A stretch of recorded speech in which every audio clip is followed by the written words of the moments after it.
I call this February 26, 2013 City Council work session to order. Madam Clerk, please call the roll. Councilmember Chase Williams, District 1. Here. Councilmember Iyer, District 2. Here. Councilmember Madison, District 3. Here. Councilmember Gebbia, District 4. Absent. And the Mayor Davis is here. Yes, thank you. All present except Councilmember Gebbia. Okay. Where's I think I heard Marie say we're just going to follow tomorrow night's agenda. Okay. Right. Just go over tomorrow night's agenda. If we want to go to... Mr. Mayor, you may want to start with Mr. Forrest. Oh, yeah, that's right. We have Emery Morseberger here to talk to us about a potential CID or a University Triangle. Mr. Morseberger has been, you were involved in setting up a CID in Stone Mountain, is that correct? Or I've been involved in several. Several. And he's a veteran of the state legislature, and I've known him since I was a teenager. And I appreciate him coming down to talk to us about the potential for our city and things that he might be able to help us with. First of all, congratulations on the formation of the most incredible city in Georgia. You all are making good progress and doing it very efficiently, and taxpayers are happy. Keep it up. Thank you for allowing me to come in this afternoon. My name's Emery Morseberger. I had Morseberger Revitalization. I've got a real estate redevelopment background doing projects in Atlanta, DeKalb County, and Gwinnett County for the last 30 years. Began forming community improvement districts in Gwinnett County in 2002 with the formation of the Highway 78 Community Improvement District, followed by the Gwinnett Place CID and the Gwinnett Village CID. Gwinnett Village is the area that begins at the DeKalb County line at I-85 and goes north up past Jimmy Carter Indian Trail and Beaver Ruin. About 12 square miles, roughly $1.2 billion in commercial property value. Began the Stone Mountain Community Improvement District 2 years ago over in Stone Mountain in Tucker, primarily a industrial area that was declining due to a lack of attention from the county primarily.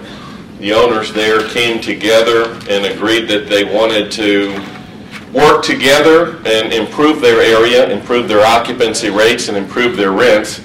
And roughly $240 million worth of commercial property came together a year and a half ago, decided to tax themselves 5 mills, and created the Stone Mountain Community Improvement District. They hired me to start it. They hired me to run it. I currently run that as a part-time job. It's not a full-time job to do that. It's kind of like being on the city council. It just needs some brain cells a certain amount of time. And I began working on the I-85 corridor, began talking about it 2 years ago at the same time we were working to form the Stone Mountain Tucker project, and just couldn't kind of get it off the ground. The folks at Mercer and Chamblee were pretty excited about how fast we had gotten the Stone Mountain Tucker area up and running, and asked me to look at their area. And last summer, Mercer and Chamblee agreed to each chip in $10,000 to hire me to create a study of the feasibility for a community improvement district in their area, in the area that includes this target area on the map. Basically, Briar Cliff Road, I-85 corridor, Buford Highway, and Peachtree, from the Fulton County line out to the Gwinnett County line. I met with a number of owners, met with a lot of different public officials at all levels, and put together the plan for the University Triangle Community Improvement District. And the name was basically my creation to emphasize some of the major assets that you all have in this area. I've talked at length with Emery, Oglethorpe, and Mercer. They're interested in this moving forward. I've also met with the Centers for Disease Control leadership. They're very excited about moving this forward.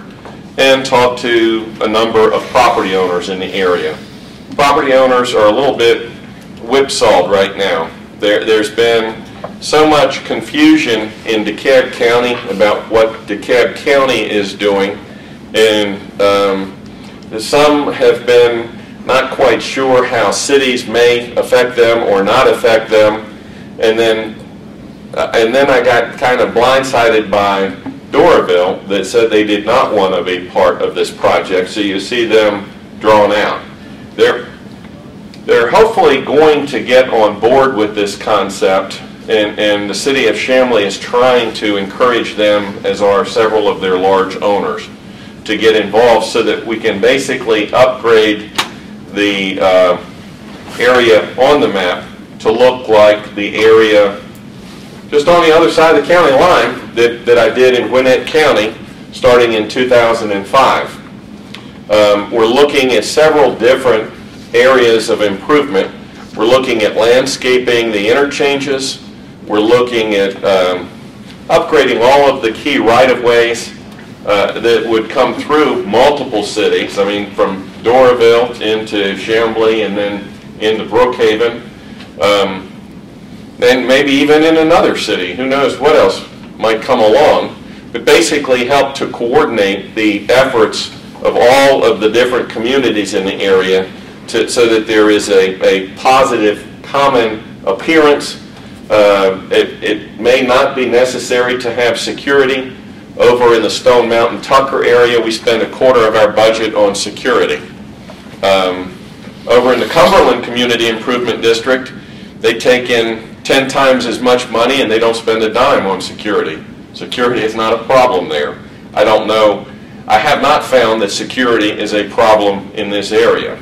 So it may not be a desire of the owners to provide security. We would be looking at infrastructure upgrades anywhere an interchange needs to be upgraded so that it promotes safer, better traffic flow. And then we're looking at economic development. DeKalb County right now is about an F on economic development, and we've suffered miserably over in the Stone Mountain area as a result of the lack of economic development from DeKalb County. DeKalb County is on the do not call list for most of the agents who refer businesses for relocation. The county is working to improve its plan, and I think that if that happens, it will move from an F to a strong C minus, and that will probably take about 3 years. So that's about as good as it's going to get in DeKalb County.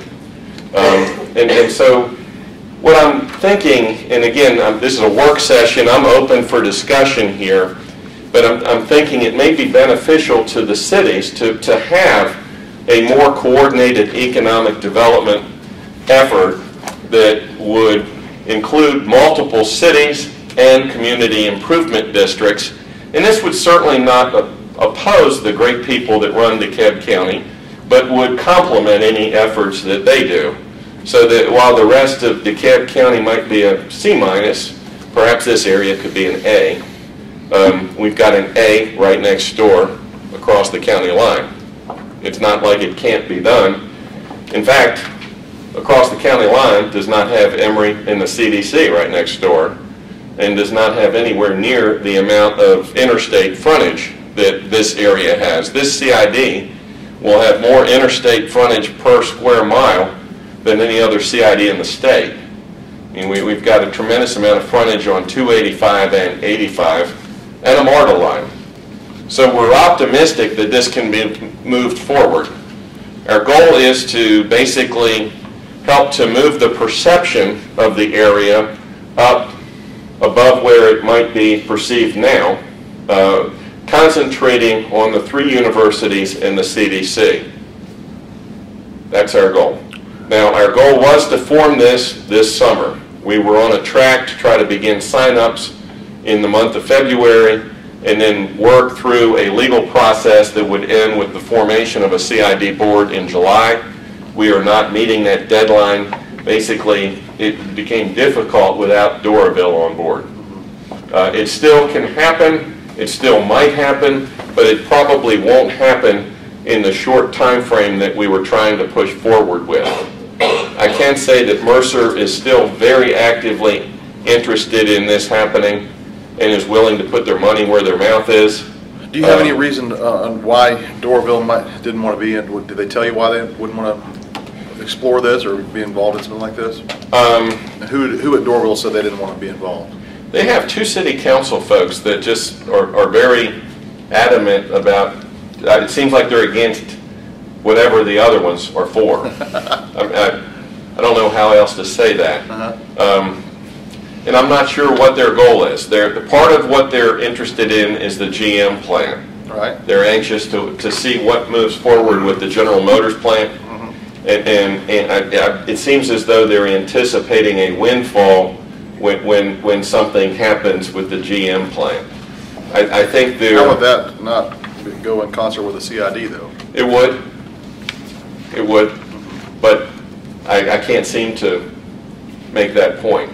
Do they think the self-taxing of the commercial entities is somehow perceived as a negative, or something their business people or the GM would be against?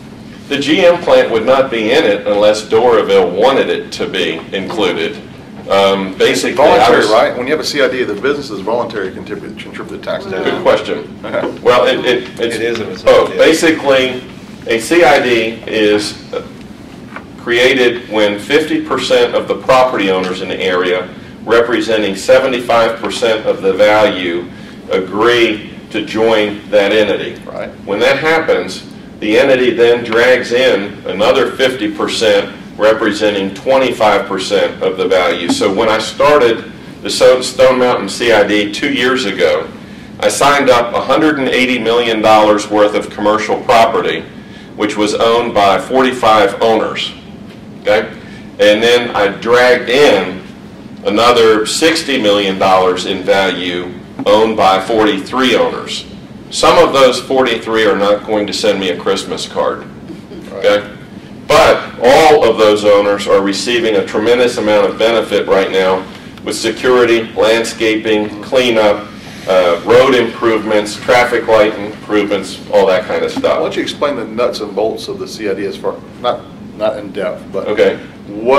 Who decides what landscaping you get? How do Good question. How does all of those decisions made for people who might not want to be a part of it? And then you got the CID is similar to a city, but it's a notch lower. We actually we operate under the state constitutions. We're state constitution. We're subject to open records. We're subject to audited financials and bidding and all of the other stuff that a city does. A CID is formed when the county appoints 2 members, each city appoints 1 member to a board, and then the members come together and elect a board of 5 members. So in our particular case, we have 7 members on our board, 2 from the county, which are property owners in our district, and 5 that are elected. And those cycle through over a 3-year cycle. The board makes all of the decisions. I report to the board of directors.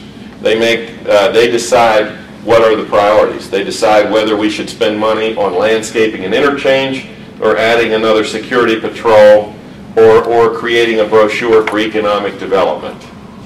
Explain what the city would need to do to help you facilitate this, or not, or what could we? Well, my first goal was just to explain what we're doing and get your feeling that this is something you want. I had this same meeting with Doraville, and their answer was no. We perceive this as a threat to our authority, and we perceive this as something that is best for us to stand back from, which is something that I've never seen happen before. And it then became pointless to begin working to sign up people. I anticipate that we will end up with something happening with the CDC and Mercer.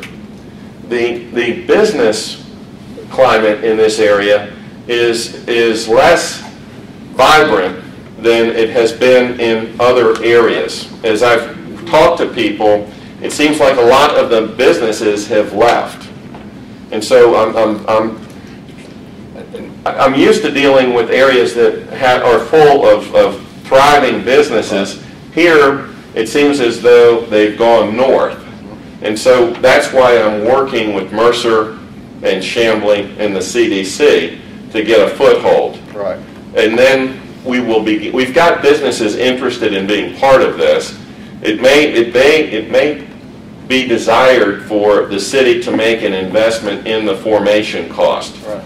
In the Gwinnett Village CID, we did not include Buford Highway initially, and the city of Norcross basically asked why we had not included Buford Highway through Norcross.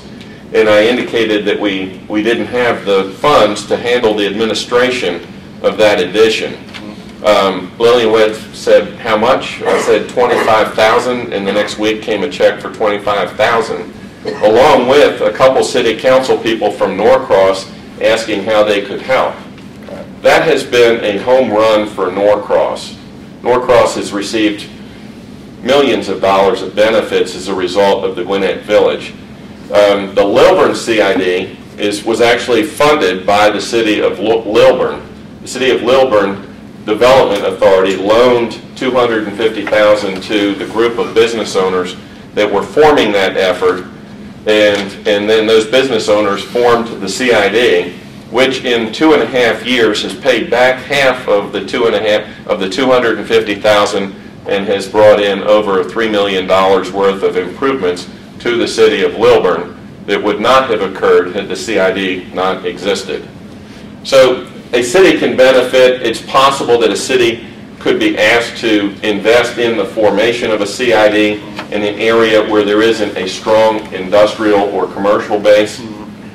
I don't have an answer as to how that will evolve. I'm on hold right now waiting for the response from the CDC. The CDC is interested in this area being improved. Right. And it's not just a pat on the back. They're interested in being involved financially and in the process much more than you would expect a normal federal government agency.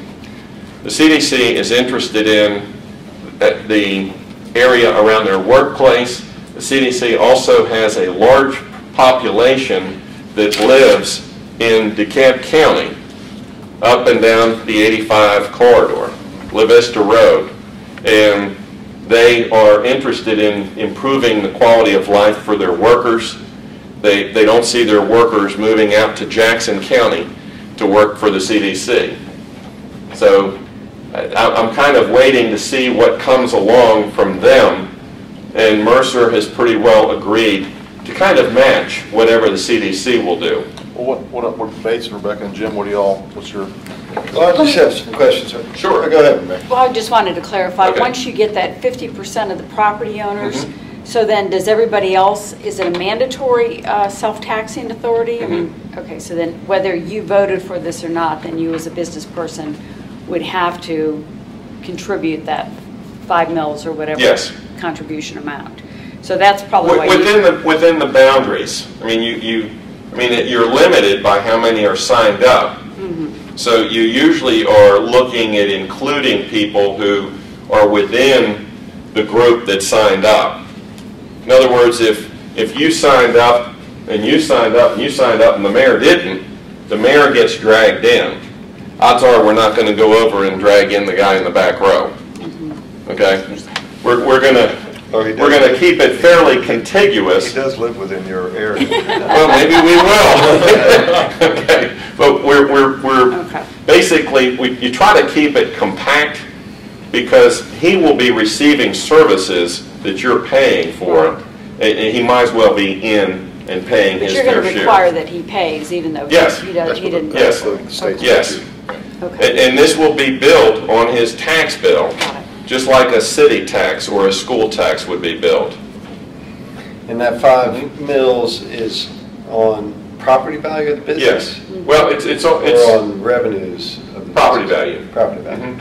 So personal property taxes for the business, not residential. Well, It's not personal property taxes, it's basically property tax, it's just real Or, property yeah, I taxes. mean, real property, Yes. that's what, Mhm. yeah. So, and it excludes all residential. Correct, it's only commercial property, it's not nonprofit, and it's not residential. So, I want to just hit you with one curveball on that question, though. The 85 corridor has a huge number of apartments. Yeah.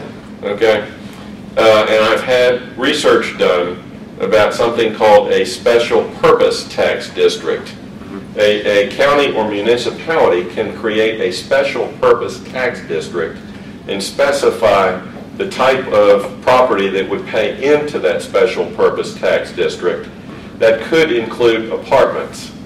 And then apartments could pay for the cost of picking up trash at the interchanges along 85 that they're coming in and out from. That's another level of complexity that could be in the future if it's desired. But they're not included now, they're not. No, they're totally out of the They're picture. not considered So commercial. you're saying away Correct. the commercial, the residential, commercial type apartment, it's kind of a hybrid of. Yes. So you're finding a way for them to contribute something towards the maintenance. of it. Yes. Okay. Yes, but one thing I want to emphasize is that a CID is subservient to the city and the county. We can't even cut a blade of grass without your permission. And we're under the control of the cities and the counties, and we have joint operating agreements that we will ask you to sign, allowing us to pick up trash or cut grass. If we apply for grants, and there are a lot of grants available. Last Wednesday, Nathan Deal announced that he's going to do probably another $10 million this fall for CIDs. This is the third round that we've been in, and the CIDs in Metro Atlanta have done very well, and this is money only available to CIDs. I mentioned Lilburn. Lilburn, and I don't know anything about your structure or your needs, but Lilburn used the Lilburn CID that it had loaned $250,000 to apply for a $1 million grant to the State Road from the State Road and Tollway Authority, and got the grant to do an entry into Lilburn. The main gateway into Lilburn is funded by a grant given to the CID they created. Based on the loan that they gave to the CID. Yes. So it's a triple the return on the. Not a bad return. Yeah. And they've got a really good working relationships. CIDs work with people. We're not opposed to anyone, and we're on everybody's side. We're not political, and we're not even allowed to lobby. We can educate, but we don't lobby. Our friends up at the PCID like to say we're like Switzerland. We Yes. just stay neutral. Yes. They work, they're in Yes. 4 jurisdictions, Yes. so they work equally with all of them, and we're used to partnering with them. But Right. we also know where their boundary stops at our gateway too. But you know, a nice chunk of commercial of the PCID is in Brookhaven too. So Agreed. we're excited about that. Okay. And in fact, Yvonne Williams taught me about CIDs 10 years ago. Okay. Okay, that's where I first learned. Well, she's pretty successful. So She's that's a very good mentor. successful. She's the model. Yeah. She's the model. Yeah. So Yes. to give me an idea of scale, so the 5 mills for the businesses on their property taxes, what percentage increase is that over what they currently pay? They're currently paying a total of $20,000 a year on an office building. This is going to jump at $2,000 ballpark. If they're currently paying $20,000 for schools, city, and county, it's going to jump $2,000. Yeah, that's good. And And we're upfront about that. We going into this, we don't have to be at 5 mills. We can be at 2 mills. But 2 mills just doesn't get done what people want to get done. 5 mills is pretty common, Yeah. unless something is huge, like Perimeter Center or Cumberland Galleria, and they might be down at 3 in their neighborhood because that does everything they want. Right. Have you, Mercer and CDC, have you talked, and the universities, I guess, have you done any preliminary work on talking to any of the business owners in this area to see if they would be interested in it? Or is that Yes, something- had lengthy conversations with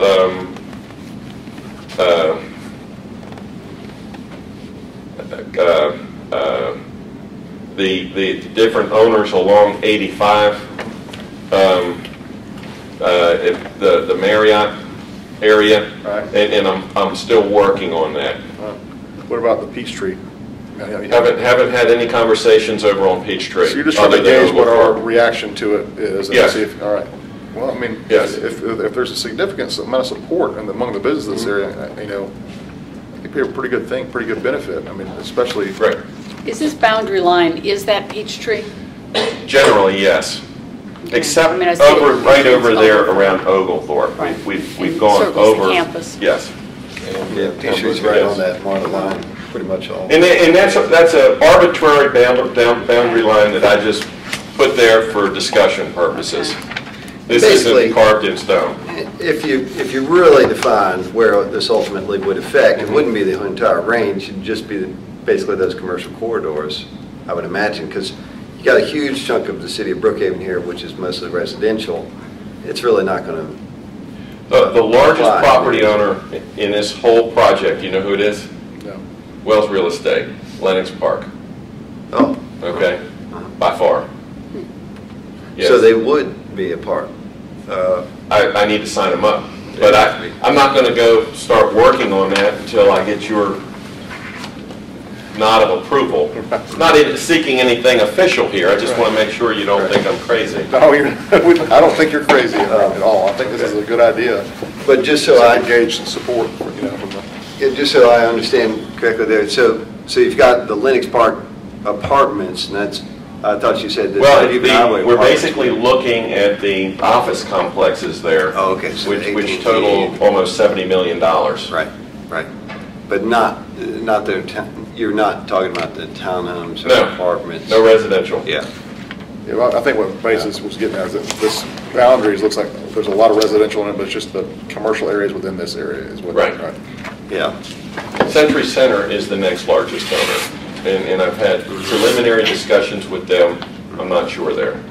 I would think PDK, would Jets, I mean, are those property? No. Real property? No, and it's a county property. But I've talked to the PDK boss, and he's interested in helping with this. Yeah. He can't spend money on this, but he's supportive. And in my opinion, with what the CDC is getting ready to do there, right next to the airport, that's a home run for this whole area.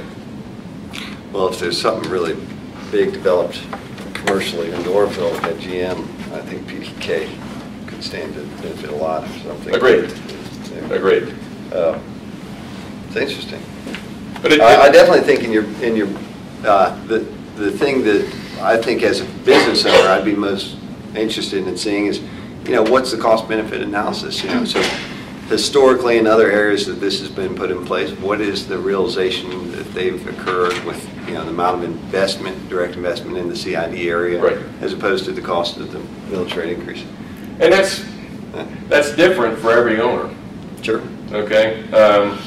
You look at some of the different office parks; they're beautiful, but the interchange looks like Somalia that you have to go through to get to the beautiful office park with the nice flower beds. Right. And we basically are using contractors with federal permits to mow those interchanges, and they're happy to have us do that. And that's our goal. I mean, we will take responsibility for the interchange at Claremont Road and North Druid Hills. And once we do that, it's ours, and we will maintain it. And as you drive up 85 through Gwinnett, all of those interchanges are maintained by the CIDs exclusively. So why do you, I was kind of surprised you give DeKalb an F. I mean, I didn't think they were great, but I wouldn't quite grade them an F on their economic development side. Gwinnett hasn't had a ribbon cutting in 5 years. Gwinnett has them monthly, or weekly in some cases.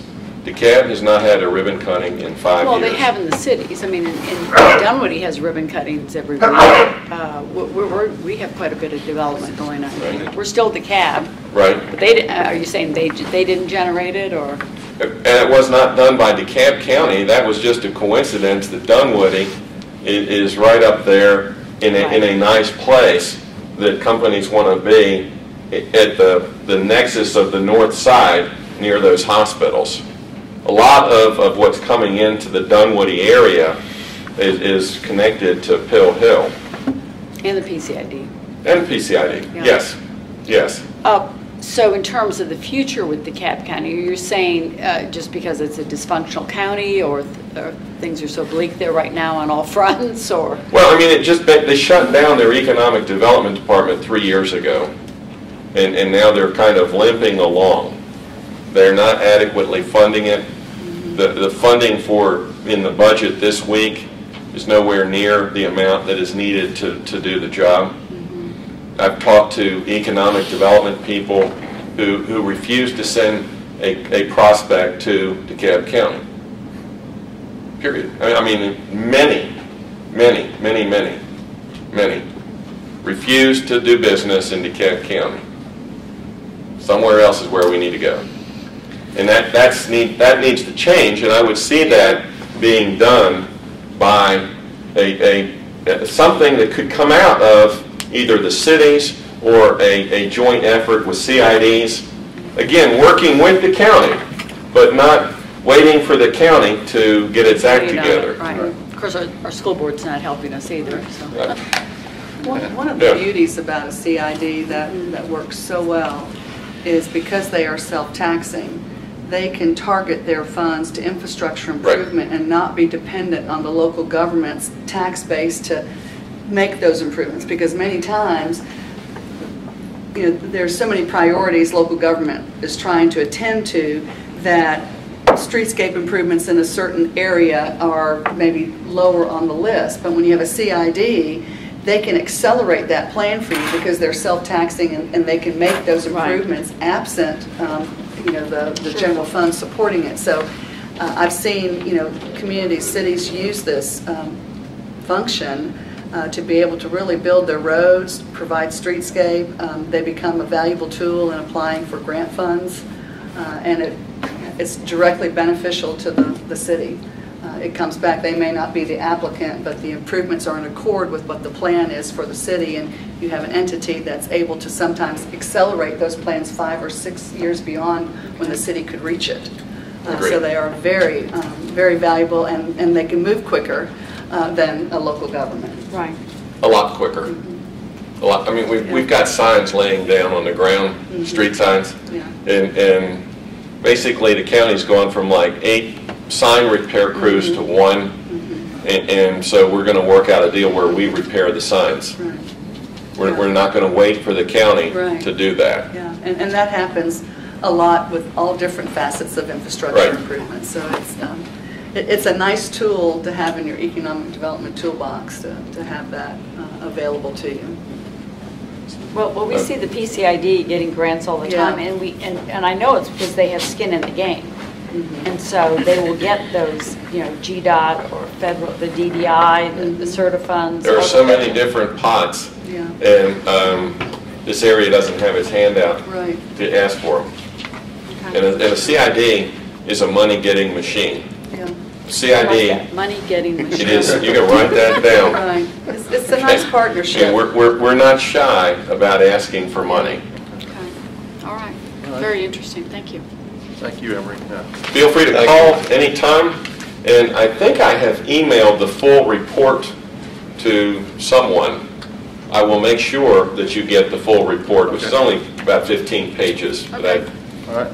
Okay. Thank you very much, Emery. Thank Appreciate you. it. Thank you all. Thank you. Have a good one. You too.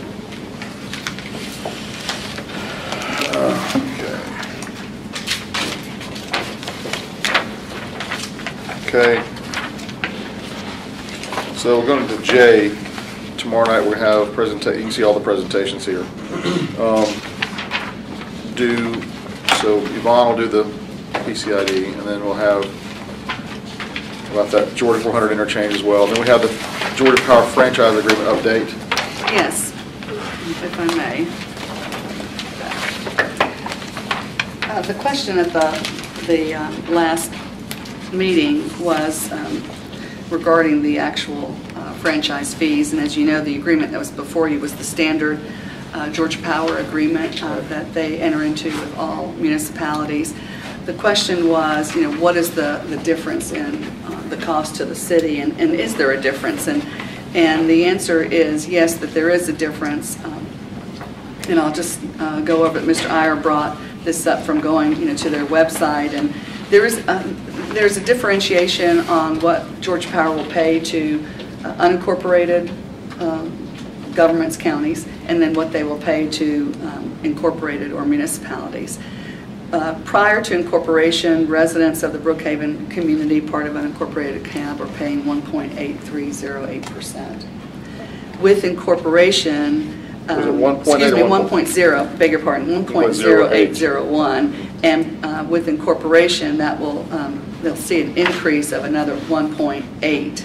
So you'll add the two, 1.8 and the 1.0, which comes up to 2.88, or rounding it off to 2.89. That's what they will bill on the power bills to the customers, and then with the franchise agreement, the city will receive 4% of all energy billed for an entire year. But the residents will be paying 1.81% more. Correct. Right. So The franchise- They're going to see an increase. They're billing 2.9 and paying 4. Correct. And the 4% is based on the term of the franchise agreement. Anything that's 30 years or more, they're paying 4% straight to the cities. And what they did, Georgia Power negotiated this with the PSC because prior to a flat fee, they were negotiating with each individual city. Some cities who were better negotiators got more, and others who were not got less. And so it finally came to a point that there was an even playing field, and so all municipalities now receive 4%. Okay. So am I understanding this, I mean, I understand this to be good news, that the increase is really under the 2% that we estimated it would be, and The payout is 4%. the Payout is payout, 4%. so it's That's a what net you're win for the city in Correct. terms of And revenue. those funds go to to pay energy, for all of your street lights, and we talked about a street light assessment in addition to that, but these funds come back. They're not earmarked for any specific use. They could be put into beautification or special projects. They could offset the cost of energy, because right now the city is paying the energy cost for commercial, and residential are paying an assessment for that. Have you seen or heard anything about where the difference is coming from between the billed and paid? The 1.1%? Well, I I recall- think that was part of their negotiations, and I think ultimately what Georgia Power probably found was when they were paying this much to certain cities and they were paying this much, there was a balancing of that, and so there was they were able to pass some of those costs along, but I dare say that they're not hurting and not subsidizing anything on their Well, own. it goes across the rest of the state. Correct. From what I remember in those discussions a few months back, or a year ago, there was always a portion that the city residents would pay, and there was also a portion that the utility would pay Yes. together to pay, that would be going to the city. And that rate is set by the PSC, the one that we have to Correct. pay back. So, this falls in line with what we thought. Right. The other point that was brought up too was when was the trigger? When would we, Right. when would Georgia Power start accounting for what are 4% of total energy costs?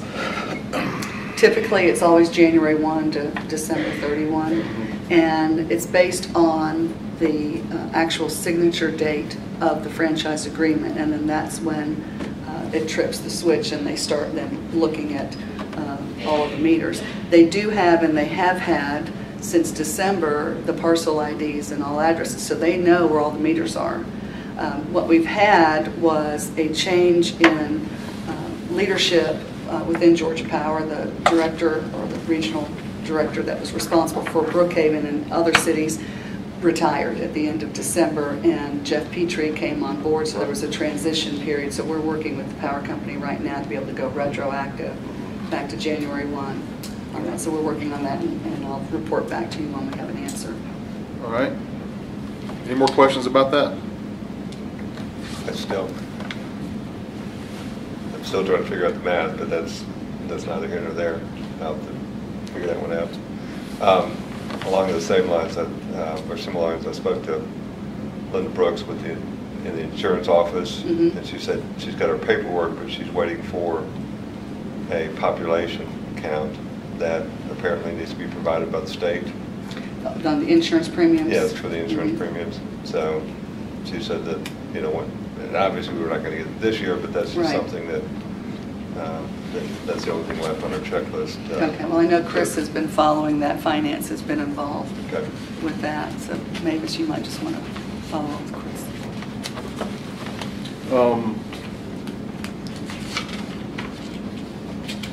Current status of intergovernmental agreements with DeKalb County. You have on your agenda tomorrow evening the fire IGA.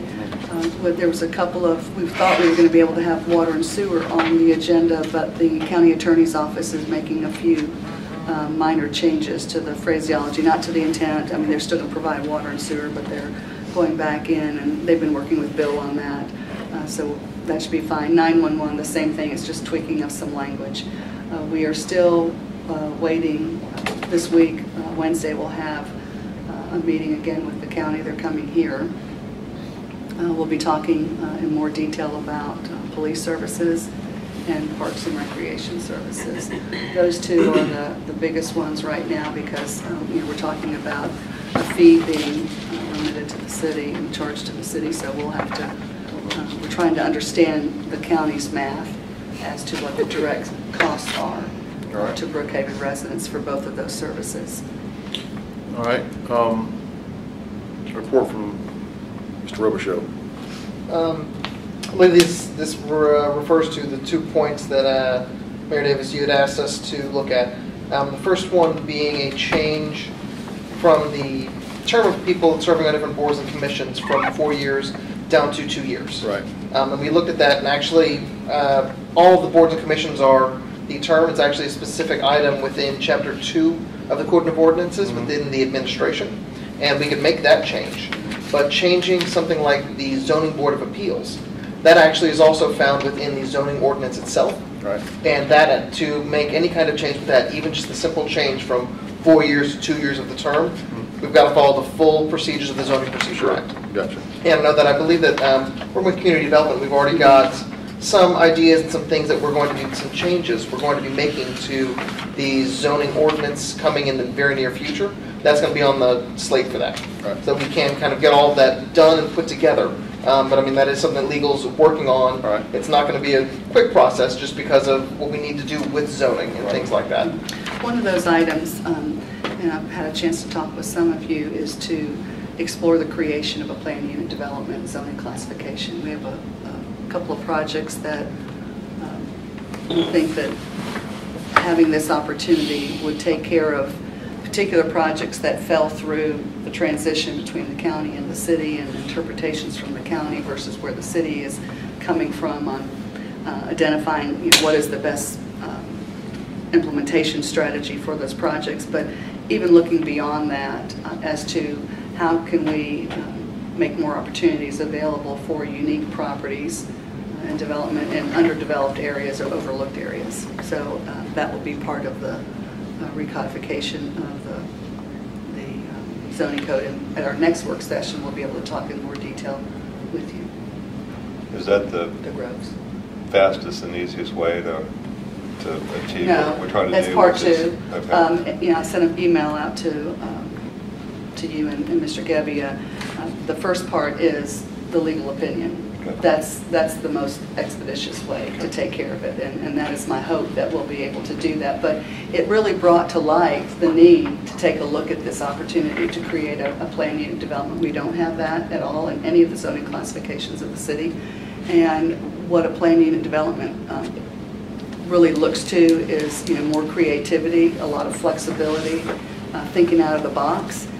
So we'd like to be able to offer that to the development community. And I agree, I understand and support that, but we've also got the Brookley and Brookley, they're in for final plat review, and so I just absolutely I don't want to. The PUD is because of its flexibility also needs to be looked at It would think require a little- master yeah. plan that mayor and council would sign off on. It Exactly. would never, be done on its own. But I didn't want to just stop short and be dependent upon a legal opinion that could take a while and could not give us the answer we're looking for without having a backup plan. And I think the backup plan is one that will be beneficial to the city as a whole. So we're working on both points. Okay. All right. Thank you. Oh, and there was actually the second one, about the 18-month. Oh, right, right. The 18, basically what we're looking for is an 18-month cool-off. Right. From any time you serve on any kind of board or commission, between your ending of the term within that board of commission, and then actually running for mayor or city council. And just as an update to that, we did, the legal team looked at this, and it actually would be a charter change. Because we would actually be changing the qualifications of the electors of people running for city council or mayor themselves.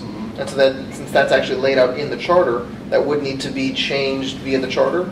And there are a number of different ways that the city can go about changing the charter. One of them is just called home rule. Right. And we can do a lot of things with home rule. Unfortunately, this isn't one of them. Sure. Changing the qualifications for electors, that actually we would need to ask the legislature to make that change for us. And we can, I guess what we can do with the next couple weeks is discuss that, and then for the 12th meeting, we might have a directive for that, to do that or not. Well, and I'd actually ask, just kind of in preparation for that, do you want the 18-month cool-off to be for, or just maybe to think about, to give us direction, for boards and commissions, which the administration section of the Code of Ordinance actually sets out things like the Planning Commission, like the Zoning Board of Appeals and things like that. Right. But then there's also like advisory committees. Do you want the same 18-month cool-off of someone just on an advisory committee? I don't think so. I don't think so. What did you find? Do other cities commonly do this? It really is up to the city. I mean, it can be, it can be an 18-month cool-off, it can be no cool-off whatsoever. I mean, it's purely what you believe is what's best for the city. So this is, what we're talking about is somebody who serves on the zoning, a planning commission or the ZBA, after that term is up, they couldn't run for city council or mayor for 18 months? Correct. That's what we're talking about? Or if they resign during their term, they would have to Right. wait. And what is the thinking on that? Well, It doesn't become a political platform? Well, it's not the political platform, it's the access to the information that is gleaned, like in the planning commission, that would, you give the time for that information to cool down before they could use, because just heard stories about where insider information is being used to hit people and use it as an advantage to gain political advantage, when it's, it's not the duty of the planning commission to do this, it's to assess the information, not use it against people. If you have any comment on that. I was just going to clarify your point on that from the standpoint of inside information, meaning that things that the planning commission or council are seeing is absolutely open to the public to see, but because of filing cycles, the planning commission may be aware of a case that's getting ready to be filed. Could be controversial, could be large development with a large employer coming in as part of the overall plan. Could be a number of reasons. The planning department especially will know, because they'll have had many pre-meetings on that, and they'll be advising the planning commission in their work sessions that we have a large case coming in. So they would have that information, even though it's available to the public. They would understand it and have more access to it than the public, because the public's not going to know about it until something's formally filed. And then when it's formally filed, it's available to everybody. And of course, any meeting notes or anything of that sort, if they're in a file in the planning department or the manager's office or whoever, it's subject to open records. But I think that was the concern, is that something could be used against or for the city. And especially in those cases where professional staff have not had a chance to vet the applications and sort of get through the particulars of it to make sure it's in compliance with the comprehensive plan and the directives of the elected body. And we just need to discuss it, if it's, if we want to do it, if we want to make this time shorter, if it's, we just don't know, we've never done it before. It's just an idea that we need to. What's common is that if any appointed member of a board or commission, and I would want to include authority if you're going to do that, because you do have some authorities you're looking at too, but what's the common practice, and I've seen it in many cities, is that if you're on such a board and you have the intent to run, you have to resign immediately. Right. So, because you don't want to discourage people from running for office, and obviously you're choosing people who are well thought of in the community or activists to be on these boards. So I wouldn't want to put a damper on that, but I can understand. And 18 months might be too long. I don't know. Yeah. It might be a shorter period. We need to discuss this. I'm not sure what I think about it. Right. Okay. I'm not either. Just wanted to discuss, want to hear. Okay, sorry about that. And we're going to pull one off on, well, actually not one, till the next time. We're going to do all the rest of the appointments on the Okay, next. so March 12th. March 12th, okay. Because I don't, need to still vet some people there. How large of a board is that going to be? 5. Code compliance. I'd like to defer the first one. The second one, I think we're going to move forward, the ordinance, because there's some Correct, some time time. constraints. Right, and I wanted to explain that as well. If you'll recall at your last meeting on the property maintenance and housing, basically the apartment suite ordinance, I sat down with the community development staff and talked with them about the ordinance. And I know that some of you have heard from members who represent the apartment associations, and there was a concern about the approach and the description within the body of the ordinance as to how teams would approach apartment complexes and how they would investigate and inspect. And while the intent is pure, because the whole approach is for the protection of the life, safety, and welfare of your community residents, the concern was how it was written. First, the procedures for any ordinance on how it's implemented never belong in the body of an ordinance, because those are standard policy procedures that a staff or a department will employ. So that was the first issue. The planning department included it because they wanted people to know how they were going to approach the projects for inspection. So my recommendation to you all is to allow this ordinance to move forward and allow us to take out those provisions that describe or include or address the inspection process. And the reason why I'm suggesting that and recommending that is because this ordinance is under the governance of the Department of Community Affairs, the Georgia Department of Community Affairs, and it has to be reviewed, and they have a 60-day period in which they can review. Sometimes they're less, but they have a maximum of 60 days. So I wanted to be able to move the ordinance forward, transmit it to DCA for their review, remove, in a recommendation, remove those sections regarding the procedures, the standard operating procedures, and allow the 60 days for staff to work on that, get back with council members and myself to come up with that policy. It's interesting, having read the Chapter 18, and I've sent you comments and Yes. questions, there's no reference in there. There's a complete disconnect between the first item and the second item on here. There's nothing, this is, the ordinance is very standard. It talks nothing of The procedures. Concentrated effort. So the item 2, the policy, really is where all of that sweeps is Yes. contained. Yes. So I think after having read through there, I think let's hold 2, let 3 move forward. I'm sorry, I'm looking at action item 2, which is the policy. That's what needs to work, because that's where the whole description of the military action Right. is. There's none of that in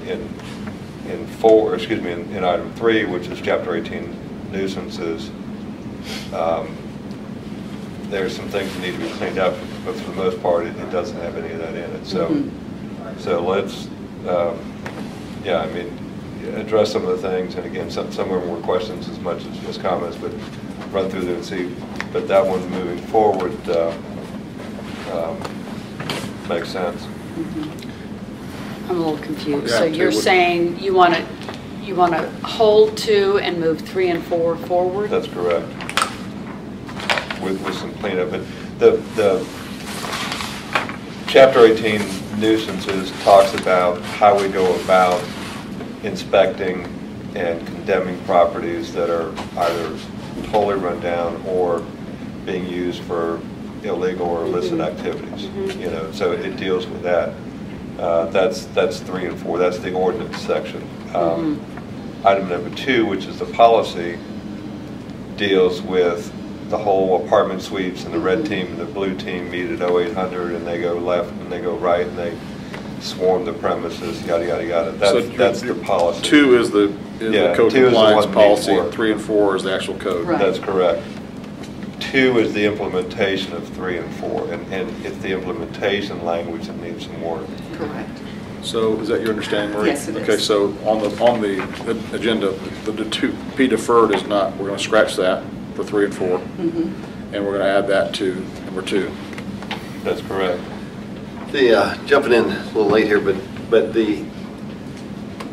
my concern is that if the idea is to improve the codes, that we get input from those business owners who are in that business of apartment.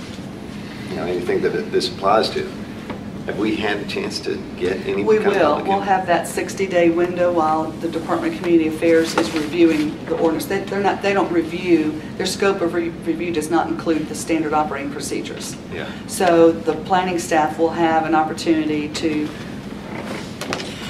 rewrite these SOPs and meet with those members in the community. Okay. I think what's important to note is that, we want to be sure we're doing our job, and that is to protect the health, safety, and welfare of the residents that live in apartment communities where sometimes, unfortunately, they're not properly maintained by the landlords. Right. So how we describe that, wordsmithing, we need to soften that, but still have the end result that, we will inspect. I did have a conversation with a member of the apartment associations who is a lobbyist for them, and the concern was, well, the notice or the lack thereof, or we don't get enough notice. And, we're willing, planning department's willing to give, like a 5-day notice or a 4-day notice. Right now, it's approximately a 3-day notice. But, well, in talking with their practice, it may not say that, but the practice is they would go in and say, we're going to be back on Wednesday. They'd come on a Monday, and we'll be back on Wednesday, and we're going to, come on the property. And they always invite the maintenance staff of the apartment complex too. So we need to expand on that and include that. But I think the bottom line that we have to remember, and when we talk with the landlords, is because I've had comments given to me by the same lobbyists, well, we just don't want you coming in. Well, if you have nothing to fear, it doesn't matter when people come in. Yeah. We do owe proper notice so that strangers aren't walking all over the complex, and we do need to make that approach with the landlord, but we're looking for safety matters, and so we want to be sure that there's no raw sewage, or we don't have broken glass or electrical wiring that may be faulty or on the ground or live, and those are the things that they're looking for, and they just need to go back and better describe that in a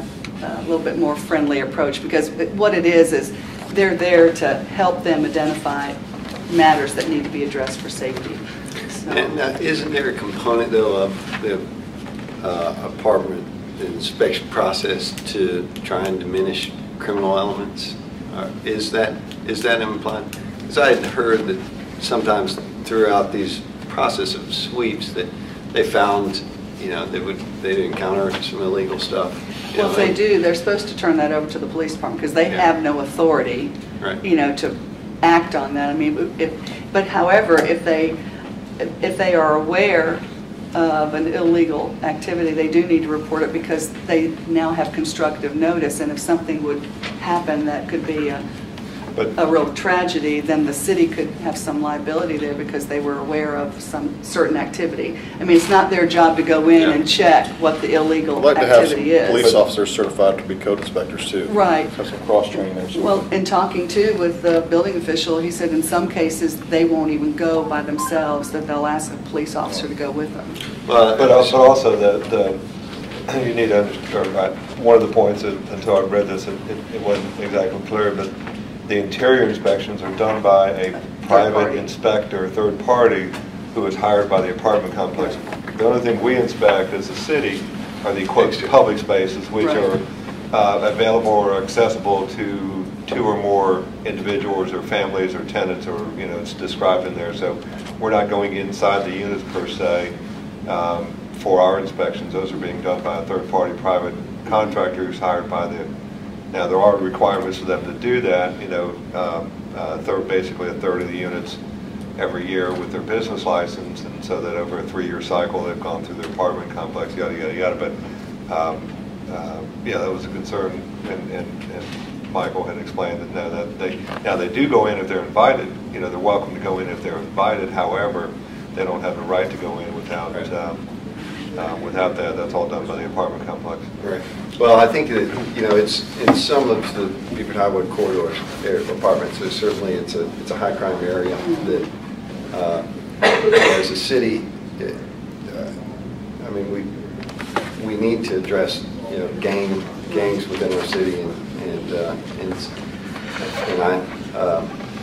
you know, that, in my opinion, is very much a public safety issue, you know, for those residents living around that. So, I mean, if there's, I don't know that the two are tied together at all, but they are and they're not, and you start the tightrope, that fine line between civil and criminal activities, and you know, the code officials need to be looking at one side, and the police need to be looking at the other side. Now they can look at them together, obviously, and as J. Mac said, you know, one can be you know, inspected the other, but it's tough to write that into an ordinance. Yeah, and I think that the intent of the code sweep certainly would like to be on the side of life safety, you know, focusing on making sure that these people have safe places to live. Well, that's why I don't really want us to delay this either, because I mean, if I like that you're in favor of pushing this forward, because we've already heard people stand up at our public comment saying this is a problem and it needs to be addressed, and I want to hear out the apartment lobby folks, but I don't want them to stop us or slow us down from providing better quality of life to the people who live in the apartments. And I think, you know, two things. You know, Marie's comment about the Georgia Department of Community Affairs. Department of Community Affairs reviews them, so that's the 60. But also the ordinance, as it's written, doesn't take effect until April 16, which is the day after the current business license cycle closes, so that we're not changing inspection policies midstream. So we do have some time, and it will be in place, you know, certainly before that deadline, based on the schedule, and see the state comes back with their review in a timely manner. So we're pushing that forward. That you know, and while but I'm saying let's go ahead and push these two forward and get them moving, because there's a 60-day lag. You're taking those notes on what we're striking and whatnot? Yeah, if you're flipping it, we're going to defer the number 2 instead of 3. Just to take advantage of this work session while we're talking about this item, because this will be for a future work session for us to come back to, is that Brookhaven has a number of apartment complexes. And the concern is, you know, with current staff, and this takes a lot of time, not only to make the inspection, but then to write it up, to follow it up. So as we continue to move forward with our budget process, and when we come back with the budget amendment, you know, later in the summer, you know, if there are extra funds, I really would like us to, you know, put some more attention into this and see if we could do more than just one a month. And I've already talked with the Community Development Department about that, as to what would it take as far as manpower. And so, you know, we're looking at it now, and they can borrow from other cities, you know, to bring help in. And so we're just going to have to look at what that cost is that's associated to it. So just keep that in the back of your mind, and I'll come back around and bring it up again. But we need to make a visible impact, and I think, Jim, we were in a meeting and you said it'll take 5 years to get through them, all the apartment complexes, and you know, we need to do more than just... We don't want it to take 5 years. Right. So, and there's some funds we're looking at too. The latest count that I've seen, and they're still looking for the apartments in the city, was over 60. Yes, I think Michael Nyer told me 70. Okay, well, they were still looking. Now, some are tiny and others are huge, so it's the whole range. We need to start thinking about funds. And any progress with the CAB on the CBD? Yes, they're supposed to be, they failed to show at the meeting that we had scheduled. But shocked. Yeah, but they've promised me to, but yes, that's going to be my first source there. And are we, I guess in parallel, you mentioned also the trying to get qualified or certified or whatever, so that we can pursue our own rather than Yes, being under that. that's all part of it, absolutely. All right, number 5 is on license and permits, amending the Article 2 business occupation tax. That was also tabled, and the reason for that was because it had an impact from the tabling of Chapter 18. There's a section for the business licensing on April 16th that we've got to pull out and then move to 18. So if 18 is going to be allowed to travel forward, then we can then address 15. Okay. And then I guess 6, same. 15 was removing the apartment Yes. that- language from licenses, Correct. putting it in 18. In 18, Okay. correct.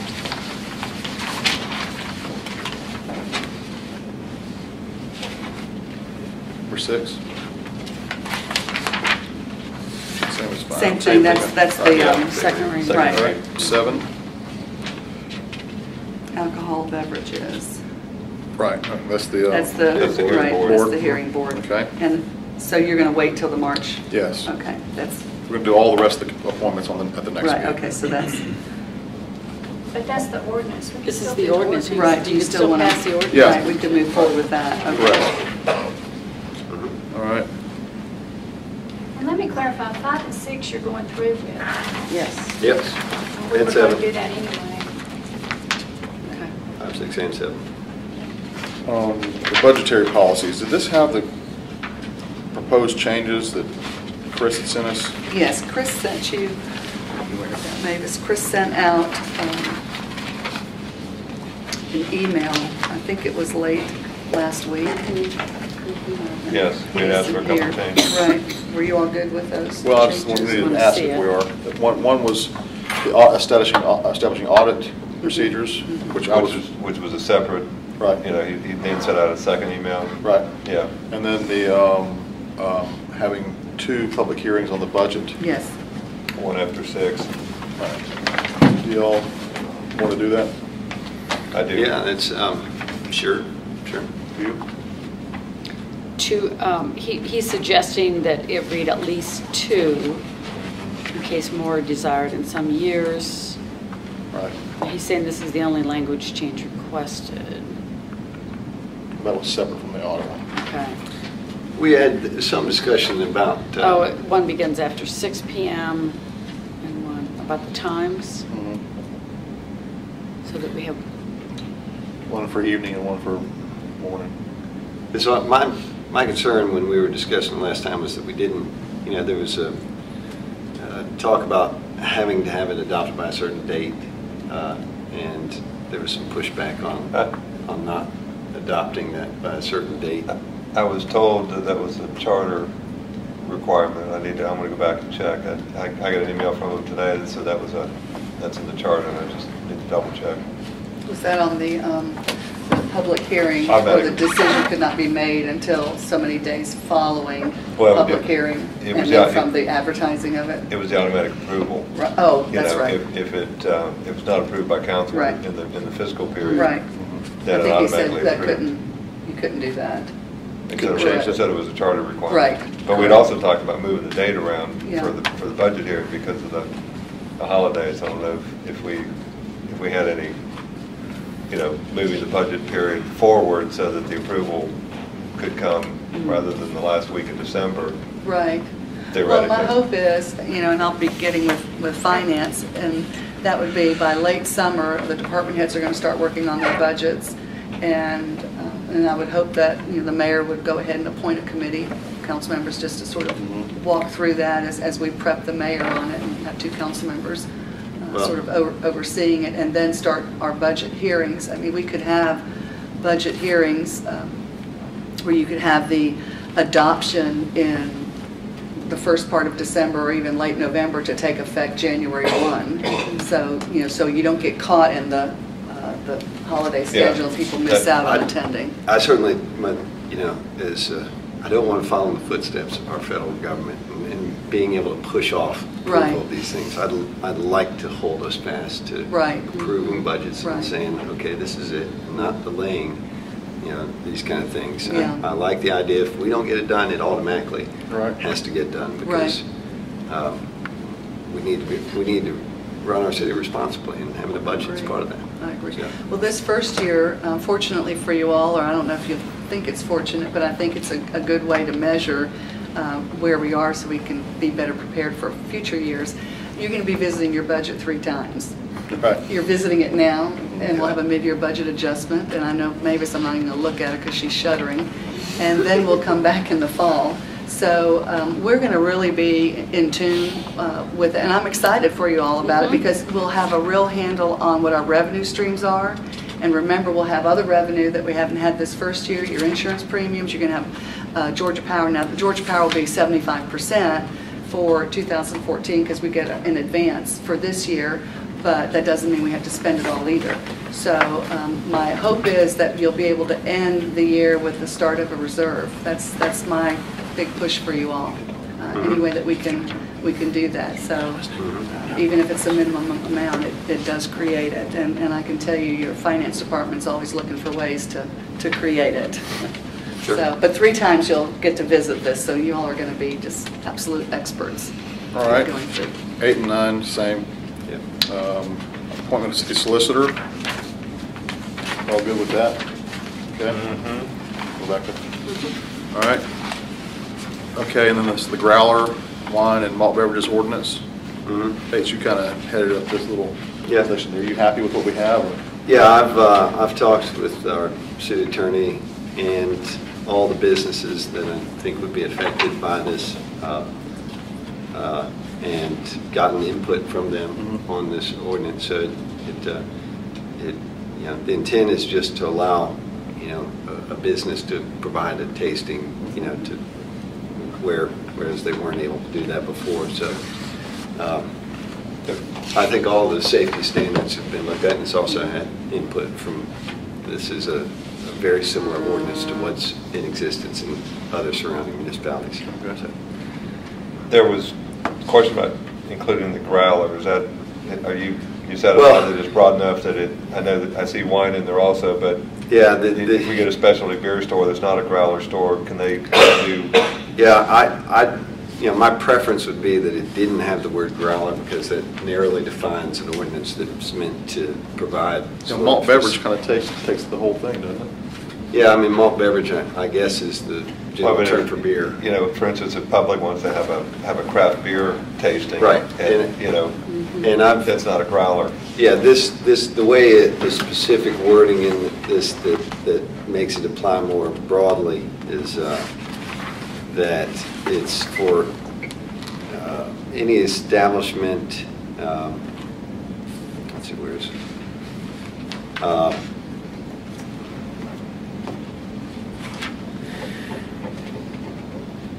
All right, I think it's B, isn't it? Section 2. B. B, yeah, that it can be done subject to the following requirements. The growler must be secured and sealed on premises with a, well, that's actually the. I guess that's dealing with on premises consumption unlawful.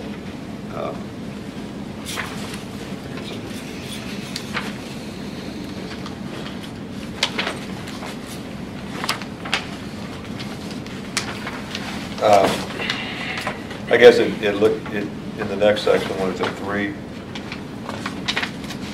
Section 3D. Yeah, Talk the about growler, growler malt beverage sampling for customers. I mean, again, does that limit? Well, it says the holder of a packaged malt beverage license. I guess that would be anybody. One of the things that I think that our city attorney hadn't gotten back to me specifically on was, there are some, one of the businesses told me that there is there are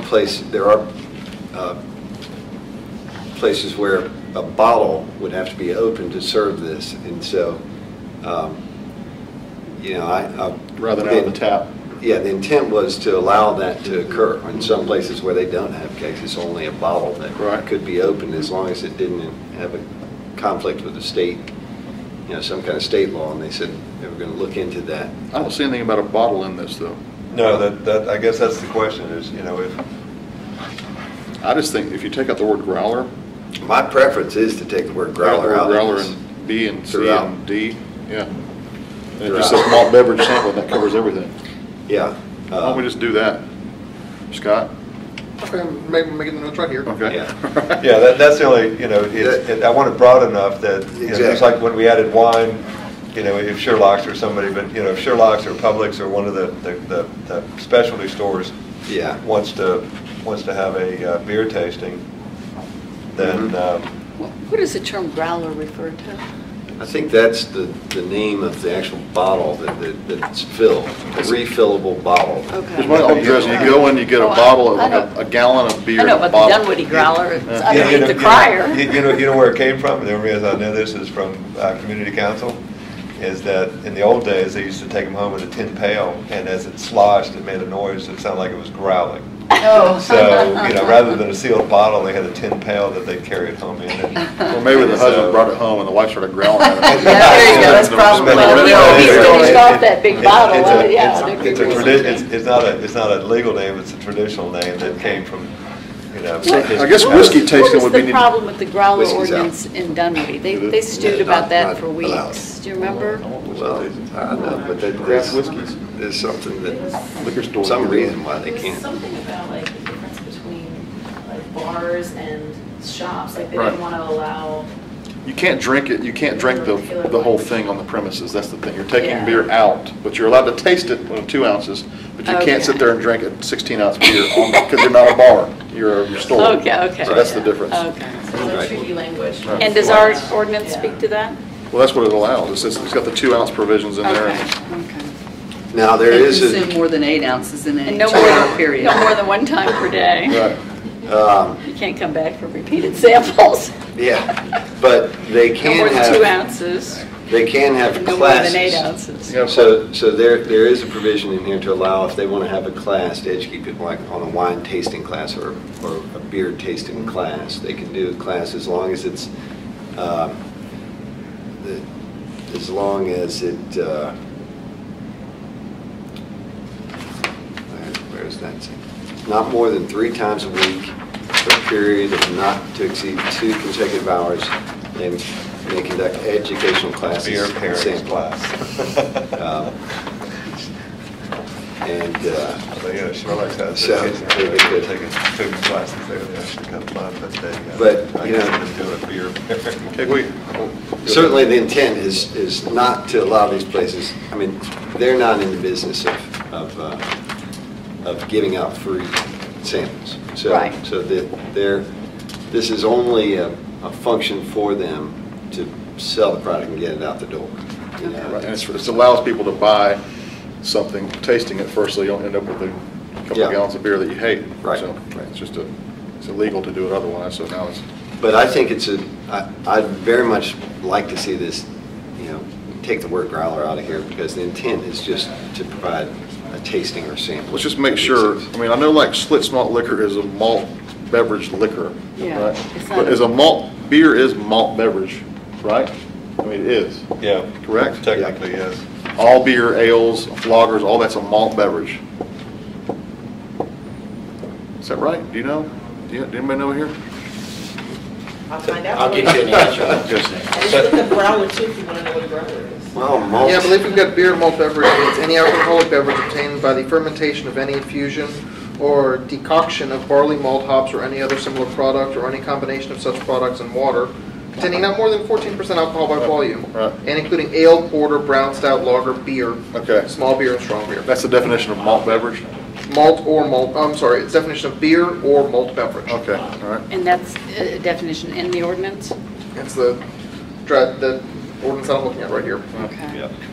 But, for the application in this regard, I've talked to Kroger, Sherlock's, and the beer growler, and because I didn't want it to exclude one of those type of businesses and give a Yeah, preference. to Kroger the doesn't sell others. growlers. Right, exactly. So that's why I So said- the intent was to have this apply to a store like Kroger when their renovation, they, I think, would like to have some kind Well, of tasting there's service. such an explosion in the craft beers. Yeah. I mean, they might have a craft beer tasting. Right. All right, I think we're done with growlers. Yeah, That's that's it. it. Put it to bed, now let's move on. Mayor and Council, actually, I believe we were talking about two different changes. I've got one change to the 4-215B. And what was the second change we were talking about? 4-215B. That's section 2B. Just removing the word growler there? Mm-hmm. Well, I'd love to blanket remove it throughout the entire ordinance if Right. possible. Okay, blanket remove Yeah, the yeah. growler, okay. Yeah. Because it, I think narrowly defines something that the intent is to be more broad on. Yeah. I think we just inherited the term growler from the other cities. It was a brand new thing, and they thought they had to use the word or something. Yeah. Yeah. All right. Okay. Right. Okay. Thank you. So that was, that was Number 3. Okay. Number 3, all right. Fire services, we don't, is that? That's your IGA. Okay, all right. Certified City of Ethics. Right, you all, in your approval, many approvals of different ordinances, adopted a code of ethics, and this is the resolution to transmit those principles, and then Georgia Municipal Association will review it, and then certify you all as a city of ethics. And that announcement is made at their annual conference in June. All right, 6, it's a little bit of misnomer here on 6. Right. It's not, we're not going to be setting term limits. No. We're going to be fixing the term of the mayor, successive mayor, and the mayor and successive mayors on, our legislator pointed out that suppose I was to be appointed to a judgeship in 3 years. Right.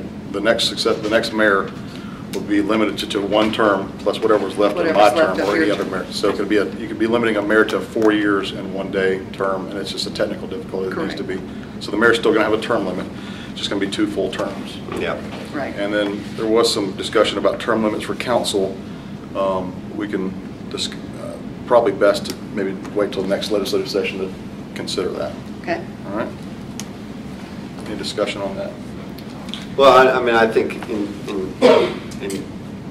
generality, I like the idea of having term limits on government to prevent runaway power of,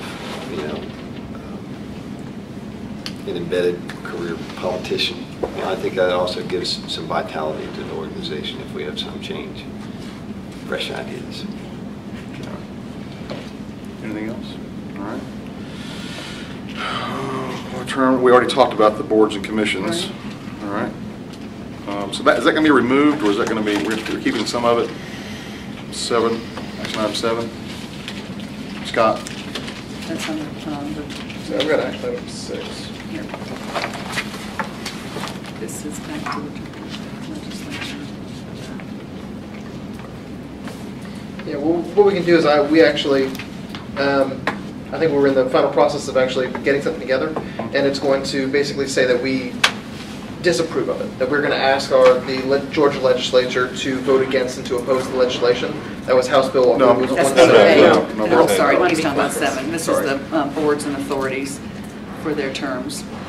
Yeah, and that's, We discussed that earlier. Right. We We can discussed move that forward earlier. with some of it, but the rest we're going to talk about. we the next move forward with couple some of it with just respect to Chapter 2. Right. Correct. But anything dealing with the zoning, that's going to have to be the additional steps to follow the ZBA. Right, So and it's further. going to be an ordinance instead of a policy. We need to change the wording of that item. Yeah, we're going to, and again, we want to make sure that it's all coordinated correctly, because if we can change it within the administration section, Chapter 2, that says that everything's going to be a maximum up to 2 years, and then it still says 4 in the zoning, we need to make sure that it all coordinates, that it all changes correctly at the same time. Do you want to split Chapter 2 and then the chapter for the zoning ordinance to do Chapter 2, which is the administrative function, and then to come back and then we'll address the zoning, or do you want both chapters at the same time? Because we have to advertise for the zoning. We can do both at the same time, or do we need to have one? The terms, I'd like to go ahead and put on, Okay. what the lengths of the terms Well, are. does Okay, that speak we to can the take people care we of just that. appointed? I mean, Yeah. don't we have to clarify what? Well, the only thing that impacts is the zoning board of appeals and the planning commission. All the other boards will be governed by Chapter 2, because they're not part of the zoning resolution. But we've already appointed those boards, so Right. I'd say sooner rather Yeah. than later. Right, so we'll take care of Chapter 2 tomorrow night. Right. we can do the one read and then first read. Right. And then we will advertise for the. After we discuss.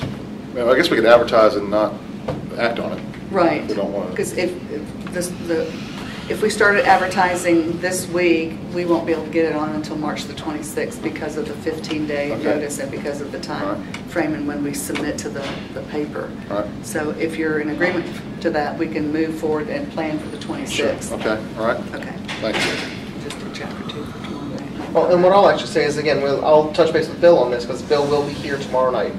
But because these zoning procedure, these zoning ordinance, will just take a little bit longer to actually amend, if we were to change Chapter 2, the administration, we would actually have two portions of our code in conflict with each other.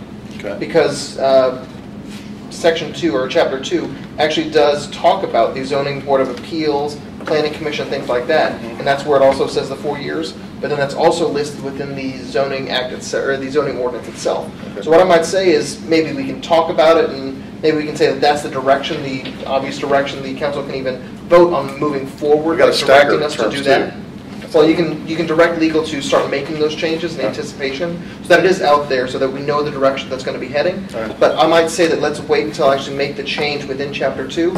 Let's make it concordantly with Okay. the change within So the wait. zoning. So, But- okay, but we can defer still- this for now? What I would say is we can still talk about it, and you can direct legal to that's the direction. Right. Because we can start making the change to Chapter 2, and then we need to coordinate it with planning and community development, changing with the zoning. So direct us that we're all on the We're same page. so directed. So directed, right? Yeah, well, not right now. Tomorrow night. Tomorrow night. You can so direct us to make those changes, and they can go in at the same time, so that we don't have two conflicting sections of the code at the same time. We'll have some language for me to read to you, if you would. Thank you. All right. And number 8 was opposing the cell towers bill. Right. I looked a little bit more into that, and what the basic arguments from the other side are it slows down economic development. Of course, that's what, read a little deeper into that. I mean, you can see the point in that is if you have a pressing need for, cell coverage, and you're having a lot of drop calls in an area, you want to have the ability to get things done quicker. But I think that motivation is overridden by the motivation of us wanting to keep our authority to regulate cell towers here.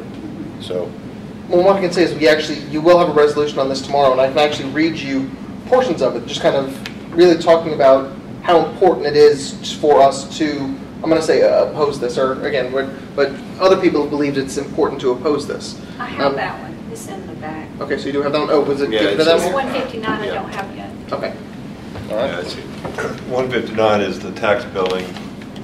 Yeah, we just Bill. don't have the resolution Okay. yet, but I put the bill summary in your packet. Okay. Yeah, that's 115. All right. Other business. Just to bring up, that you do have a public hearing tomorrow evening for your budget, so that you'll open your meeting with the Well, let's public discuss some hearing. of that right now. Okay. Any, She just left. did she leave for good? She probably thought we were finished. No, and she's No, got- she had to leave. Yeah, she had to leave. That's fine. Well, we can discuss. Is there anything that we need to talk about today so that our meeting runs smoothly tomorrow, that we all are on the same page as on the budget? Councilman Iyer, I'm a little surprised at the email that you put out indicating what I thought was kind of an alarmist claim that we were going to see a 71% tax increase. I thought the message we got from our finance director the other day was that there's a lot that is still unknown in the budget, including the host rate and other things set by the county. The police services rate is about to be set again this summer too.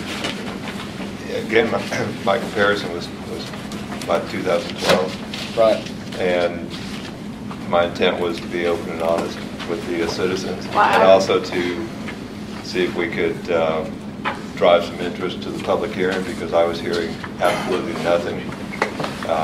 And quite frankly, I don't even think people had opened the budget to look at it. And I had a few questions about what was going on, and that was in response to some questions, but also just to let the people know that we've got some tough decisions to make, and that we need to make those. Are we, in 2013, I want to hear from people. Are they willing to pay a few extra dollars? Or do they want to see us cut additional services? I don't know any other way to get it out there other than to lay it out and let them respond to me accordingly. The intent was for a call for opinions. It wasn't to be alarmist. It was just to let them know. Driving interest, that kind of terminology, when driving interest to a public hearing by sending out an email that is, quite frankly, was shocking to me. It was shocking to everybody up here, with leaving out pertinent facts and confusing folks, whereby we get the interest you've driven. A lot of it is in the fact that people are now confused and they're thinking they're getting if they have a $6,000 tax bill, they're thinking they're getting a 71% increase. Your email was clear that there was a tax increase when we don't have any idea if there's a tax increase. It was based on 2012 numbers. You also in the email mentioned that we had a budget shortfall. I've never seen a budget shortfall where you haven't had a budget prior to say there's a shortfall. So terms like budget shortfall, 71% tax increase, we're not a tabloid newspaper trying to drive interest and sell newspapers. There's plenty of interest in our city. If people want to come to a public hearing on the budget, they need to. They don't need to be goaded on with an email that doesn't give everybody the facts and doesn't give them the proper tools to evaluate whether what you're saying in your email is actually true, or they can assume that it's true. We don't know because we don't have the host numbers from DeKalb County yet, so nobody knows what the host credit is going to be. We might get a tax cut if DeKalb County decides to apply the host numbers differently. The Police Services Tax District, which is what the basis of your supposition is, was last year in July of last year when DeKalb County used a surplus for the Police Services Tax District they just created. They took the surplus and applied it to 2012 budget. Now that surplus is gone. So this year, they're going to have to go back to their millage rate that they had prior to July 2012. You didn't mention any of that, and you got people alarmed. And I was very clear in my email that it was a comparison of 2012 to 2013. Well, we don't have 2013. We have a proposed budget for 2013. Right, you're taking a concrete budget from 2012. We all know the numbers. That we don't know what the host rate is going to be. We don't know what the police services tax rate is going to be. But you've said it's a 71% tax increase. So you took some facts and didn't give up the whole picture, and now we've created this confusion that I've been trying to, I just didn't know about until today. And when I got here to go work on other stuff, I see this email that I didn't receive, getting calls from reporters about a 71% tax increase. And if your intent was to drive interest to the public hearing, maybe you did that, but I just don't think that's appropriate behavior. I laid out that it was for the city services. I laid out that it was a comparison between the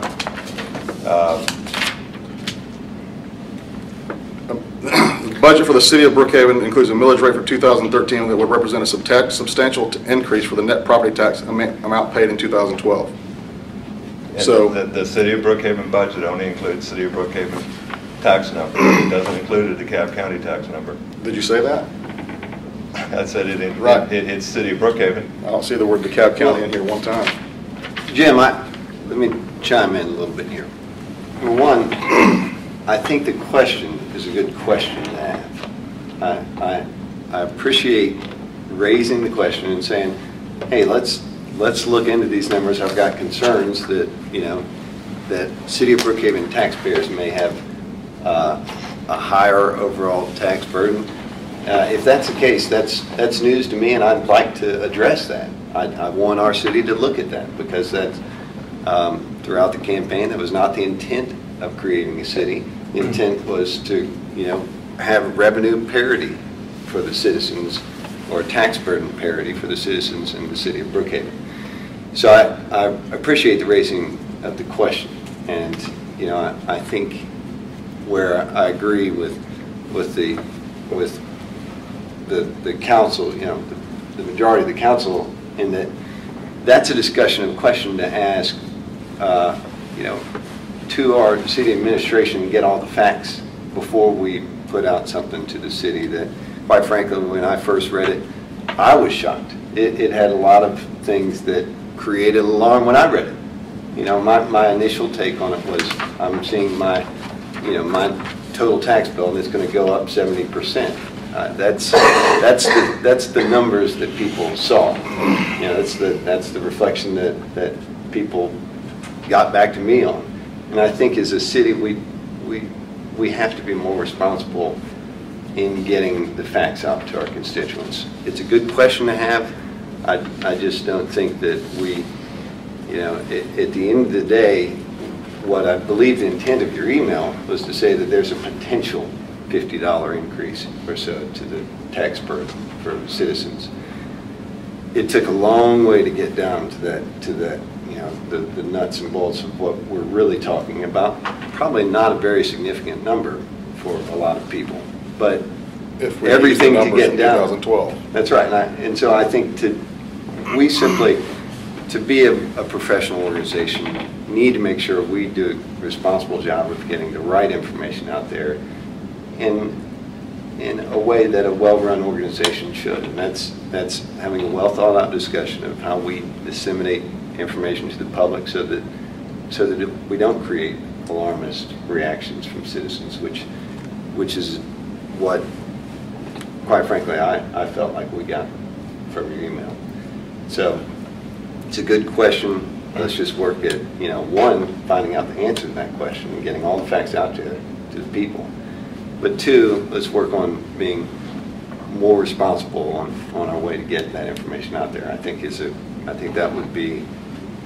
that's a necessary thing to do for the citizens. So. Anything else on that, on any other business? Thank you for your comments. Can we get our finance director to flesh out some of these figures, just so that we're Well, I think you sent prepared? us an email earlier that had, you know, was beginning to answer some of the questions that I asked on. Send it earlier when? Today? Today, yeah. It 'Cause I don't know if I've sent out an received email that shows some of the breakdowns of, you know, if we double the homestead exemption or take a 1 mil. Right, but that Yeah. didn't speak to your original, Well, I think Allegations. I think the issue is, you know, like I said, it's a valid point. You know, we as a city need to be cognizant of the fact that this city was created upon the premise of we're not going to be the city to raise your taxes. And I want to make sure that the citizens understand that. So how do we get the word out that Well- this year there will be an increase? We don't know We don't there's an know. increase. Well, If there is, I would like this that- council that- to address that this how year we there are- find all ways. indications are that there's an increase. No, all indications are not. Okay. There's And some that's based indication, on- but there's not. And that's There's based a- on what? There's indication, we don't know what the host figure for DeKalb County is going to, we don't have any idea what they're going to set for the host And again. property tax relief. We don't know that. And I think That's why we have a mid-year adjustment like Marie talked about. Because when DeKalb adjusts the host, sets out the host figures, we may see a tax, that they adopt a 3.36 millage rate. We don't know. And when they set the police services tax district, which is what this email stems from, is from their changing 3 weeks prior to the referendum, giving unincorporated citizens a one-time tax cut. It was a one-time, that's how they explained it, a one-time tax cut. So you're using a one-time tax cut, which was explained as a one-time, as permanent. We don't know what it's going to be. We know it was a one-time tax cut for people living in unincorporated areas, and it was done for political reasons. And it was used as such, and it's being used as such now. And I just don't appreciate being blindsided with an email that doesn't give people the facts necessary to draw the proper conclusions. If your stated purpose was to drive interest to the public hearing, I don't think that's a good motivation for sending out this type of email. And I just want to make sure that we, like Bates is saying, we want the public to have good information, and we want to have discussions about this, and we want to have people at our budget hearings. But we do not need to have a situation where partial information is given to voters and to citizens, and with the intent of getting them riled up so they'll come to a budget hearing. That's just not. well, also lost in the discussion is the fact that, to be the big headline, is we as a city are rolling back the millage rate we paid last year by 3 mills. Now, that has to count for something. And I know during the campaign for cityhood, we discussed this a lot. And I know, I pulled out my tax bill too, and I think part of the problem is that there's a lot of moving parts. There's a lot of things that are subject to change. And it's everything from the assessment of your house to whether you have a landline in your house, to cable, to all these franchise fees, to all then these other factors that DeKalb controls that are out of our reach, that won't be set for at least a month or two. DeKalb County is still hasn't passed their yearly budget for this year as well. So I mean, there's a lot of unknowns. I mean, last we heard Burl Ellis was going to raise taxes by $1 mil. Now the county commission says they're not. We know the school board's going to raise it $1 mil. So, you know, you're going to get your tax bill, and there's going to be a lot of different things going on. So I think for you to pull out one little tiny aspect of that and say it's a 71% increase, maybe on that one little item, maybe on your bill, that's how you figure it. But I think it's misleading to think that that's going to be the case across the board for everyone. And I don't think I suggested that, and you know, that's the one item we have control over, and that's the one item I've addressed, and it's a change from 2012, which we know the numbers, to 2012. What was the number in 2011? Number in 2011 was different than 2012 from DeKalb County. It was just over 3 because that was the year that right. the hose credit didn't, because sales tax were so low. Now, if you look at it for the last 10 years, the last 5 years, it didn't fluctuate that much. It was like 1.6 to 1.65. How long has the police services tax district line item been separated out for DeKalb County? Year, 2 years. Right, so 2 years. So in the 2 years that we've had that line item, it's fluctuated. But again, if you look... So the only history we have for that is it's been one rate one year, one rate another year. You're assuming it's going to be the same rate the next year. But it's just an assumption that that's not pointed out. If you look at the unincorporated tax district, for the last 5 or 10 years, the net number has never been over 1.7. But this number comes from the police services tax district change that they made last July, right? So that's my point, is that you're... Which is what we're taking, those are the numbers. 1.7 is what you get after you remove the host rebate. That's correct. Well, that host is a fluctuating number. It is. That's a different number too. That changes every year as well. It is, but if you look at the average over a period of time... Is that in there? It's not... So well, it's just not enough information for people to make to be able to make any sort of assumption or informed decision or position. It's just that's the point. We got to make sure we communicate things to folks that from the city that have all the facts and that maybe we've discussed. I mean, at the end of the day, you have the right to do as you please with your email, and I just want to make sure in the future. We've talked about this previously a little bit, but in the future. Things that are going to affect not just District 2, but the entire city, which this email does affect the entire city because people are forwarding it around and reporters are talking about it. I think we need to have some discussions about it to make sure that we're sending out, we have access to all the information so that we know. I think that, you know, if you boil it down, the intent, certainly my intent on this council, is to do everything possible to make sure that the citizens of Brookhaven do not pay an higher overall tax rate because we've incorporated them in the city. You know, if we find that at the end of the day, you know, that our tax bill that we proposed in this budget and the millage rate is going to create more of a tax burden on the citizens, well, that's the time we need to go and take a look at it and say, well, how can we readjust our budget to fix it so we're not creating a higher tax rate? Let's adjust our millage rate down. Right. Let's see if we can find ways in our budget to trim things out at that point. Or offset it with a homestead exemption or something of that nature. The email sent a message that the intent of the council was that we didn't care about raising, you know, we were raising rates on the citizens, and that couldn't be further from the truth. The intent of this council, at least from my position, is to make sure we have a better use of the taxpayers' dollars we do get within the city of Brookhaven, and that we're not creating an extra burden because we've incorporated on the citizens. I think we can deliver a whole lot more value for the taxpayers' dollars we do get, but I just think it was it was not an accurate reflection on the intent of the council, because the intent is to make sure that we don't have a higher tax burden on our citizens.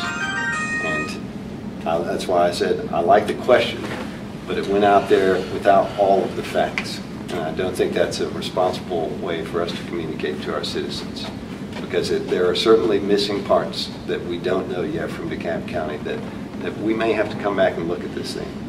But And that's why we'll have a mid-year budget adjustment. We can discuss Well, it. and I was surprised that we all sat in the same 3-hour budget sessions, and I don't think any of us came away with the idea that we were raising taxes this year. I look forward to some immediate adjustments that were going to be brought to us literally within a week or two, as well as going forward some mid-year adjustments, but even before we passed this budget, we were still going to see adjustments, so. I'm sorry, but I asked the question, and I presented the same facts on Saturday that I presented in my email. right. That it is an increase, and that it represents, and how do we cut that back? You presented the facts that you presented. You didn't present the facts that there are other factors that I raised at that session as well, about the police services, using the surplus to provide a one-time only tax cut to citizens living in unincorporated DeKalb. That's a huge portion that's not in here, coupled with the fact that we don't know what the host rate's going to be. But you didn't mention at all, we don't know what the host rate's going to be for 2013. And so it's giving the impression, it's driving interest, as the intent was, without giving everybody the facts to make proper conclusions. And I appreciate your questions too, Jim. I appreciate a lot of the stuff that you do with going through things with a fine-tooth comb. I appreciate questions. We need to have that. We all need to question things, and I agree with that. But we also need to just make sure we can kind of get on the same page and make sure that we're being responsible with everything we send out to citizens from our city. Exactly. And that's where I think that the crux of the message I'd like to convey is that, in that responsibility to our citizens, I'd like for us to be as accurate as possible. I think you bring up good questions, but it didn't tell the whole story. And I think that created, that creates a burden on the city where it's having to respond to get out information in a matter of hours to react to try and answer the rest of the story. At the time I saw it, there were questions that I said, I don't know what the other parts of this is. I can't accurately articulate because I have to get these questions answered from our finance director and know what all the parts are. But I think that's part of our responsibility, is getting all the facts to the citizens, and as an informed council then saying, okay, if there's a tough question we've got to find a solution for, let's do that. Let's work as a team to find that solution. But right now, I don't think we have all the facts. And that's where my basis comes. And we don't. And one of the biggest facts that we don't have is the citizens' willingness to either pay more or cut services. And that's a false choice too. That's we don't have any idea. I mean, to say that the only choices when it comes to budgeting is you got to raise taxes or cut services is a false choice to me. You can keep taxes. We've got to balance the budget, right? And when we find what the budget is, when we get the mid-year adjustment, we get the numbers from the cap, we'll make those decisions. But that saying raise taxes or cut services is a political statement that is, to me. Well, the budget has a millage rate in it, right? Does it not? Yes, it does. So.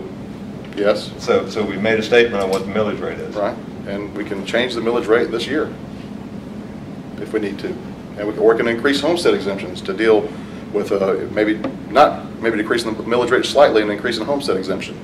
So there's all kinds of things we can do with our budget, and when we have all the facts, what if DeKalb County decides it's a full 20% is going to capital improvements and 80 is going to property tax relief? I mean, we have to know what DeKalb County is going to do, because they're controlling this tax increase that you're talking about.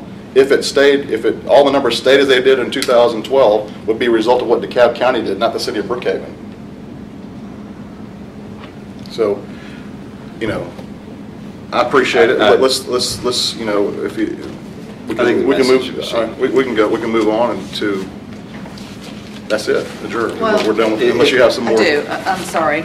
I wanted to talk with you about the brokerage companies, and then I wanted JD to report to you on where we are with court. Okay. And then the last thing I wanted to talk about was to get some feedback from you all on work sessions, on the day that we should have them and the content thereof. All right. Okay. Good job. This is just going to take me about 2 minutes, All and right. then I'm going to hand it off to JD. We did receive proposals from the, well, we interviewed 3 firms. The mayor chose 2 firms to give us proposals, and I've been working with them. And I will say that one firm right now is, providing, some reduced costs that will be direct cost to us. However, because of that, I'm going to go back to the first firm and talk with them to be sure that we're comparing apples to apples and oranges to oranges, because we are dealing with commission rates, which we expect the landlord to pay, not the city. We're looking at project management, and then we're looking at design services as well, the build out. And one of the things that that we heard in the presentations that I think is going to be very key for us is really to have a hold on space utilization. Do we need 10,000 square feet, or do we need 20,000 square feet? What is the actual need? Same thing for police services. What is going to be that need, and how can they help us with that? And then most importantly, how much is that going to cost? We've got some differences. Both firms, I will say, pointed out everything that we asked for. It's just the differences in the delivery of those services in terms of price. So I'd like a few more days to go back to be sure that I'm not missing anything from either of the firms, and that they're giving me real I'd like you to pricing. keep going back and forth as long as it, Yes, I will. bring that blood out of that turnip as long as you can. Yes, I will, and I'll be able to report back to you either by email or individually. But my goal is to have this done in the next couple of days, Sure. because we really need to start looking for space, and we need to start making some plans on how we move. The good thing is, right now, when we move from here, there's only 2 chairs that I know of that the city owns, and there are a number of filing cabinets that we own, and everything else I hope will fit in a briefcase. So the move shouldn't be that bad, and we're not looking to buy anything more except for storage space that we need for our planning and public works. So that's the good news. But we will have to buy furniture, and I don't know the space needs yet and what individual department needs will be. So Friday is March 1st. Our lease runs out the end of December, and we're going to be looking at budget hearings in the fall, and I really don't want to be looking at that in terms of moving and that whole exercise. And so I want to do some advanced planning on that component, and make sure that we're getting the best brokerage services at the best cost, and where we can get that even further reduced, I want to be able to do that as well, and not diminish the delivery of the space that we need, and how the design build out is critical, and that's where the cost is. Thank you, Marie. Okay, JD. I'll try to do this in 30 seconds. First of all, though, the audio system is the only thing that does not fit in a briefcase. We got a wagon. That's for an that, right? SUV. Could we keep that, is there a lockable room at municipal court where we can Yes, keep that there's- stuff? Every room is secure, especially the cashier's room. Okay. So we eventually could just leave it down when we start meeting. I would like to get down there to start meeting as soon as possible so we can quit. Right. That's probably number 5 on my quick update for you. Okay, go ahead. The actual setup of the court. Go ahead. So we talked to the GBI. Actually, I got called on Friday at 5:30. They're processing the application. We might have our number to operate the court on Friday, Okay. which would mean we can issue tickets on technically Saturday with our own tickets. The cab can issue tickets no matter what with their own. It doesn't matter. They can scratch it out and write it. Right. It'll take 5 to 10 business days to process them, because you'll do driver's histories and input the tickets, scan them. So in about 2 to 3 weeks, we could actually start taking revenue if we get that number this week. All right. The risers will get down there on Thursday. We'll actually have the dais and almost the entire place set up with alarm system and cameras. Cameras go in on Wednesday. We actually might have the whole place set up by Friday, complete. This Friday. This Friday. The whole audio system, if the council wishes and you guys would wish to do so, we can relocate the entire audio equipment. We can set up municipal court to handle every board, every commission, council meetings, and Right. court, and we could just house it there, put it up, and it would be set up every single day that we wanted to use it. I've already confirmed with the landlord that we can use it for evening activities. So we're pretty much square away, just waiting on the. We can't use it from the evening court though, right? Could we? We could. We could Yeah, have that? there's some things we have to do with the landlord too. Because having court there is a little bit different than having a council or a Right. CBA meeting. Right. But other than that, we're really set up, and we'll have a CO from our own building to people. Does the this week, judges know so- that? The judges know we could do night court? Do they know? I'll give a quick update on Yeah, go that. ahead. We're Sorry, Keith. we're meeting on all good questions. We're meeting on Wednesday at 3:15 with the judges, solicitor, myself, and the court staff to talk about a lot of those small things. Well, court date's not small, but a lot of the operational issues, court dates and times, things like signature bonds. So if the judge isn't available, can they just bond out on small offenses? Anything that's related to court operations, we're going to go over in detail. Parking spaces, security, access, everything of that nature will be done on on Wednesday at 3:15, and we'll be at the courthouse. All right. So the court building is carpeted and painted, it's got chairs and it's got equipment and it's secured, so it's heated and... It's actually so secure that I actually locked building security out of it. So I've gotten 2 texts, please give us a key. So We're going to have to look at, JD, another thing we need to look at is a couple fairly big displays, or one big display behind the dais on either side, or one big one to display, for council meetings, display, we can have paperless on some Screens, you're talking about screens. Screens. But also, Okay. it also can show the calendar for the court. Maybe one of those needs to be outside or something too. So that we can have, the judge can pull up information on the screen behind the judges, Okay. and we can pull up information. That too. makes sense. Dunwoody does it, Sandy Springs does it. My only recommendation would be, once we get up and running, I might even wait a little bit longer just for budget regions, just to see what the screen costs and outfit. But we're going to be able to set it up though, where we can have a screen in the front and screen somewhere else if we want to. Right. So it's all a possibility. I would wait till you get our final setup done. Right. But everyone does it. It $400 now for those things. Court system move. You just have some IT stuff we'll have to look Right. into, and how to hook it up and where cabling is. It's a possibility. Yeah. Yeah, you'll need that for the planning and zoning meetings too. It's useful to put up the site plans and the... Right.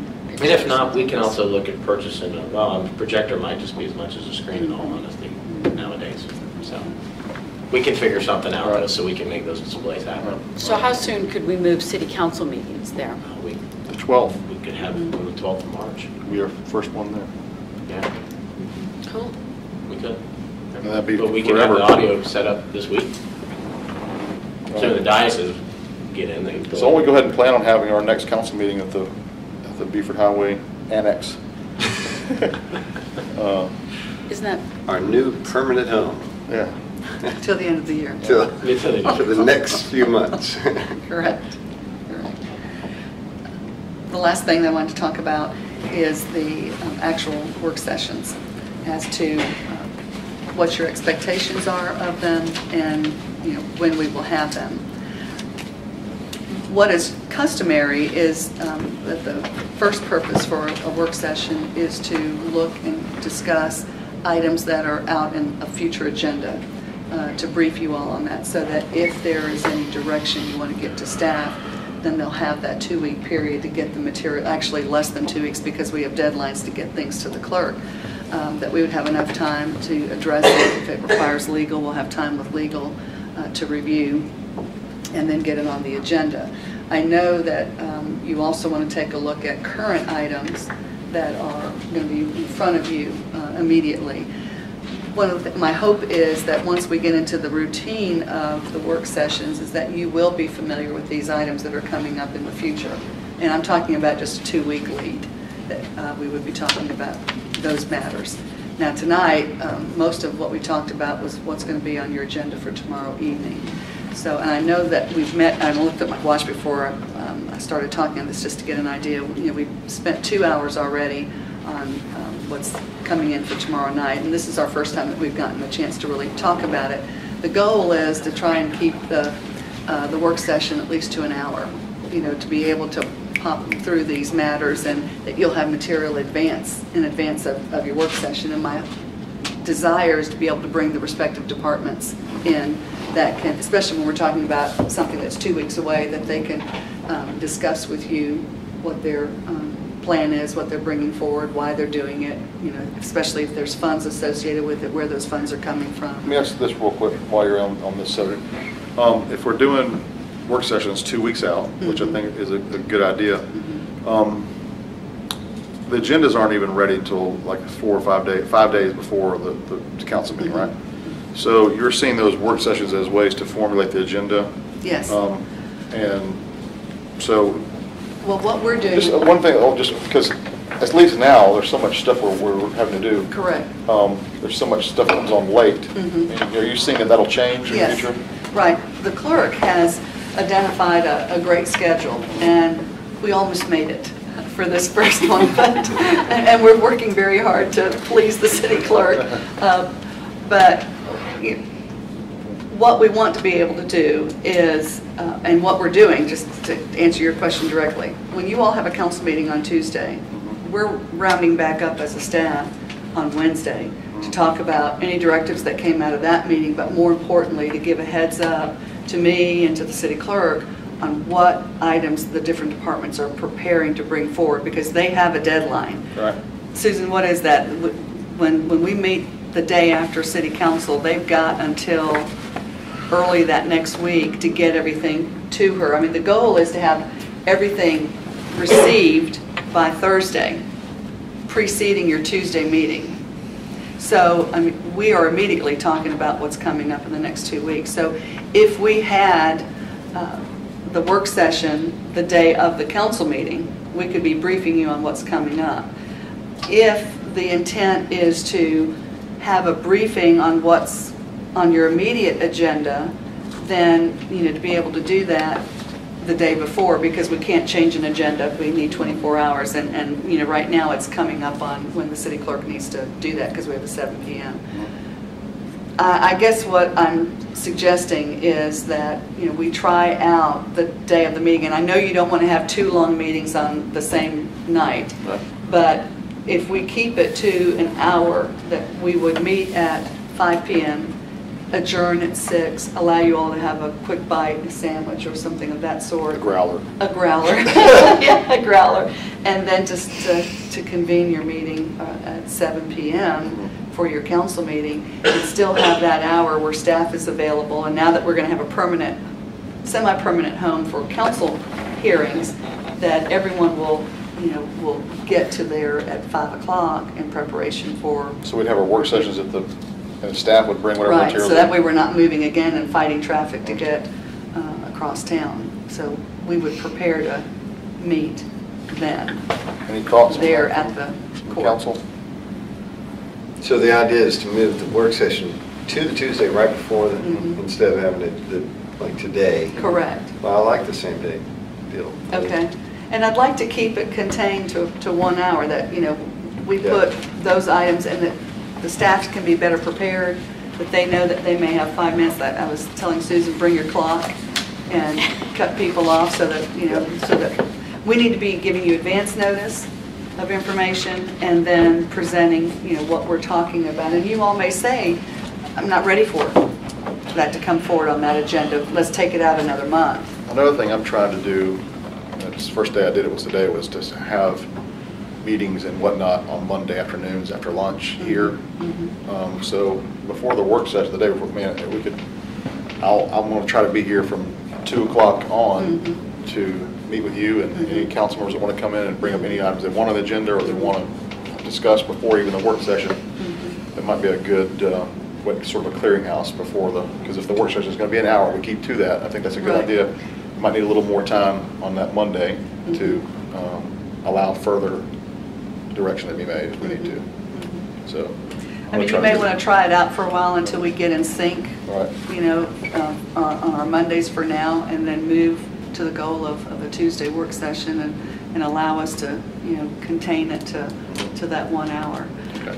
And I think, it's going to help the city clerk, it's going to help the other departments so that they are preparing to meet what your expectation is for that next agenda. Okay. So I'm a little confused. So to do it on the same day, you're talking about we would be discussing the agenda for that night or 2 weeks from 2 weeks from 2 weeks out. But we've got to get into that rhythm. We've got to get into that rhythm, right. And it might take us a couple of weeks, a couple of meetings to do that until we get into that sync. But I'd like to contain it to an hour because I know you all have got lots going on, and I'd like to be able to utilize the staff because they're already geared up coming to a council meeting so that I can, keep them in check on that day, and it's not yet another night meeting, and you don't have another night meeting. I love night meetings. Let's go. Let's go. Get you out of bedtime, bath and bedtime. But maybe you want to think about it. Just mull it over a little bit, and then, What do y'all think? Well, I'm fine with it. I know you said you was fine with it. What are you? I'm fine either way. I'm just trying to figure out how ideally, I like the idea of 1 hour, but, I enjoyed hearing the presentation we had, and those things are going to continue to come. Well, so I'm trying to figure out, so when do we fit that in? 4:30 instead of Well, we an hour could meet at 4:30. I mean, if you wanted to, we could start at 4. My preference for the after hours is, that citizens, allowing citizen input really, I think, requires it after hours. I mean, I think that's where you're going to get the most. I mean, so the later. But work sessions aren't. That's not what the work sessions are for necessarily, are they? Well, they're public meetings. Right, they're public meetings, right? I mean, I actually think there are a lot that. I mean, the formality of the council meetings doesn't even allow us to respond. I think the work session is we could add more of a two-way. We could add a response to the. I mean, we could do something. I mean, I know that bill has been pretty stringent about don't respond, but I'd like to have a little more ways we can engage a little bit better, maybe outside of public comments. Or what do you think? I would say maybe you could speak with them after the meeting. Why? Tell me what the reason for that is. I mean, it's counterintuitive to me, but. And just, it really deals with sticking to part of the agenda. Right. Because we know that when people are supposed to be coming to the meetings and talking about doing this type of thing, we also don't want it to be, because we can see pretty easily how it could become a very big back and forth. And it's just, that's not something we're trying to keep the decorum of the meeting itself. All right. And again, just keeping with all of that, it makes sense for it to really try to hold fast to that rule of not having a back and forth, because why did you respond to this one and not this one? Right. Why did you do this person and not this one? And it creates a lot of different issues. Or in your response, there's an implied consent Yeah. that is recorded. Oh, So is that specific to council meetings or work sessions? Or both? Any public meeting that we're holding. Too many lawyers. I mean, it's the Open Records Act. It's all that. Well, what I don't want to see is what happened at the Dunwoody City Council a week or two ago, where one of the councilmen didn't like what he heard from a speaker, and he got down off the stage and went down and escorted him out and ordered the cops to. Oh, really? And it Oh, was my and it was goodness. really for better or for worse. I mean, I don't know whether the guy deserved it or not, but that's what made the paper, and that's what I thought it was a little. And going off of what Councilmember Ira was saying, if part of the discussion back and forth is that policy. Is that what you're setting right now, or is it just commenting? Oh. It raises a lot of questions that it's a whole lot better from the legal perspective. We don't want to get into. I mean, there's a real It's strong. taking us a lot to get used to. I know the citizens it takes them. You like to talk. You want to talk back. You I don't do. know. I'll share respect to the Governor's Commission, we stuck strictly Oh, I to know. the no comment rule, Right. specifically for those reasons. Just seems. The other thing too Seems is, impolite. everyone is very busy, but for staff, this is a perfect time for us to share and explain and really have your attention Well, I got you. on what we're talking about and really get some direction from you all if this is whatever the subject might be, if you're comfortable going forward, or you may say, no, I really want more information, and then we have time to collect it, gather it, and report back. Or you may say, yeah, we're ready to go. We could set up booths after each meeting with each councilman of the mayor. Like a confessional, that's what I call the law That's right, office. table. I'm going into the Talk to confessional mayor, now. Mayor's corner. But your councilman, you have two opportunities for public comments. I know you don't respond, Right. but you do hear it, and I Right. know you do pay attention to it. For the public, they do, because they talk about it afterwards, and they talk about it later in the week, so it's not gone unheard. And it does give you an opportunity to hear that and to come to staff or to me and just say, can we do that? Can we look into it? And so I know the public comments work. Right. All right. Anything else? Adjourned.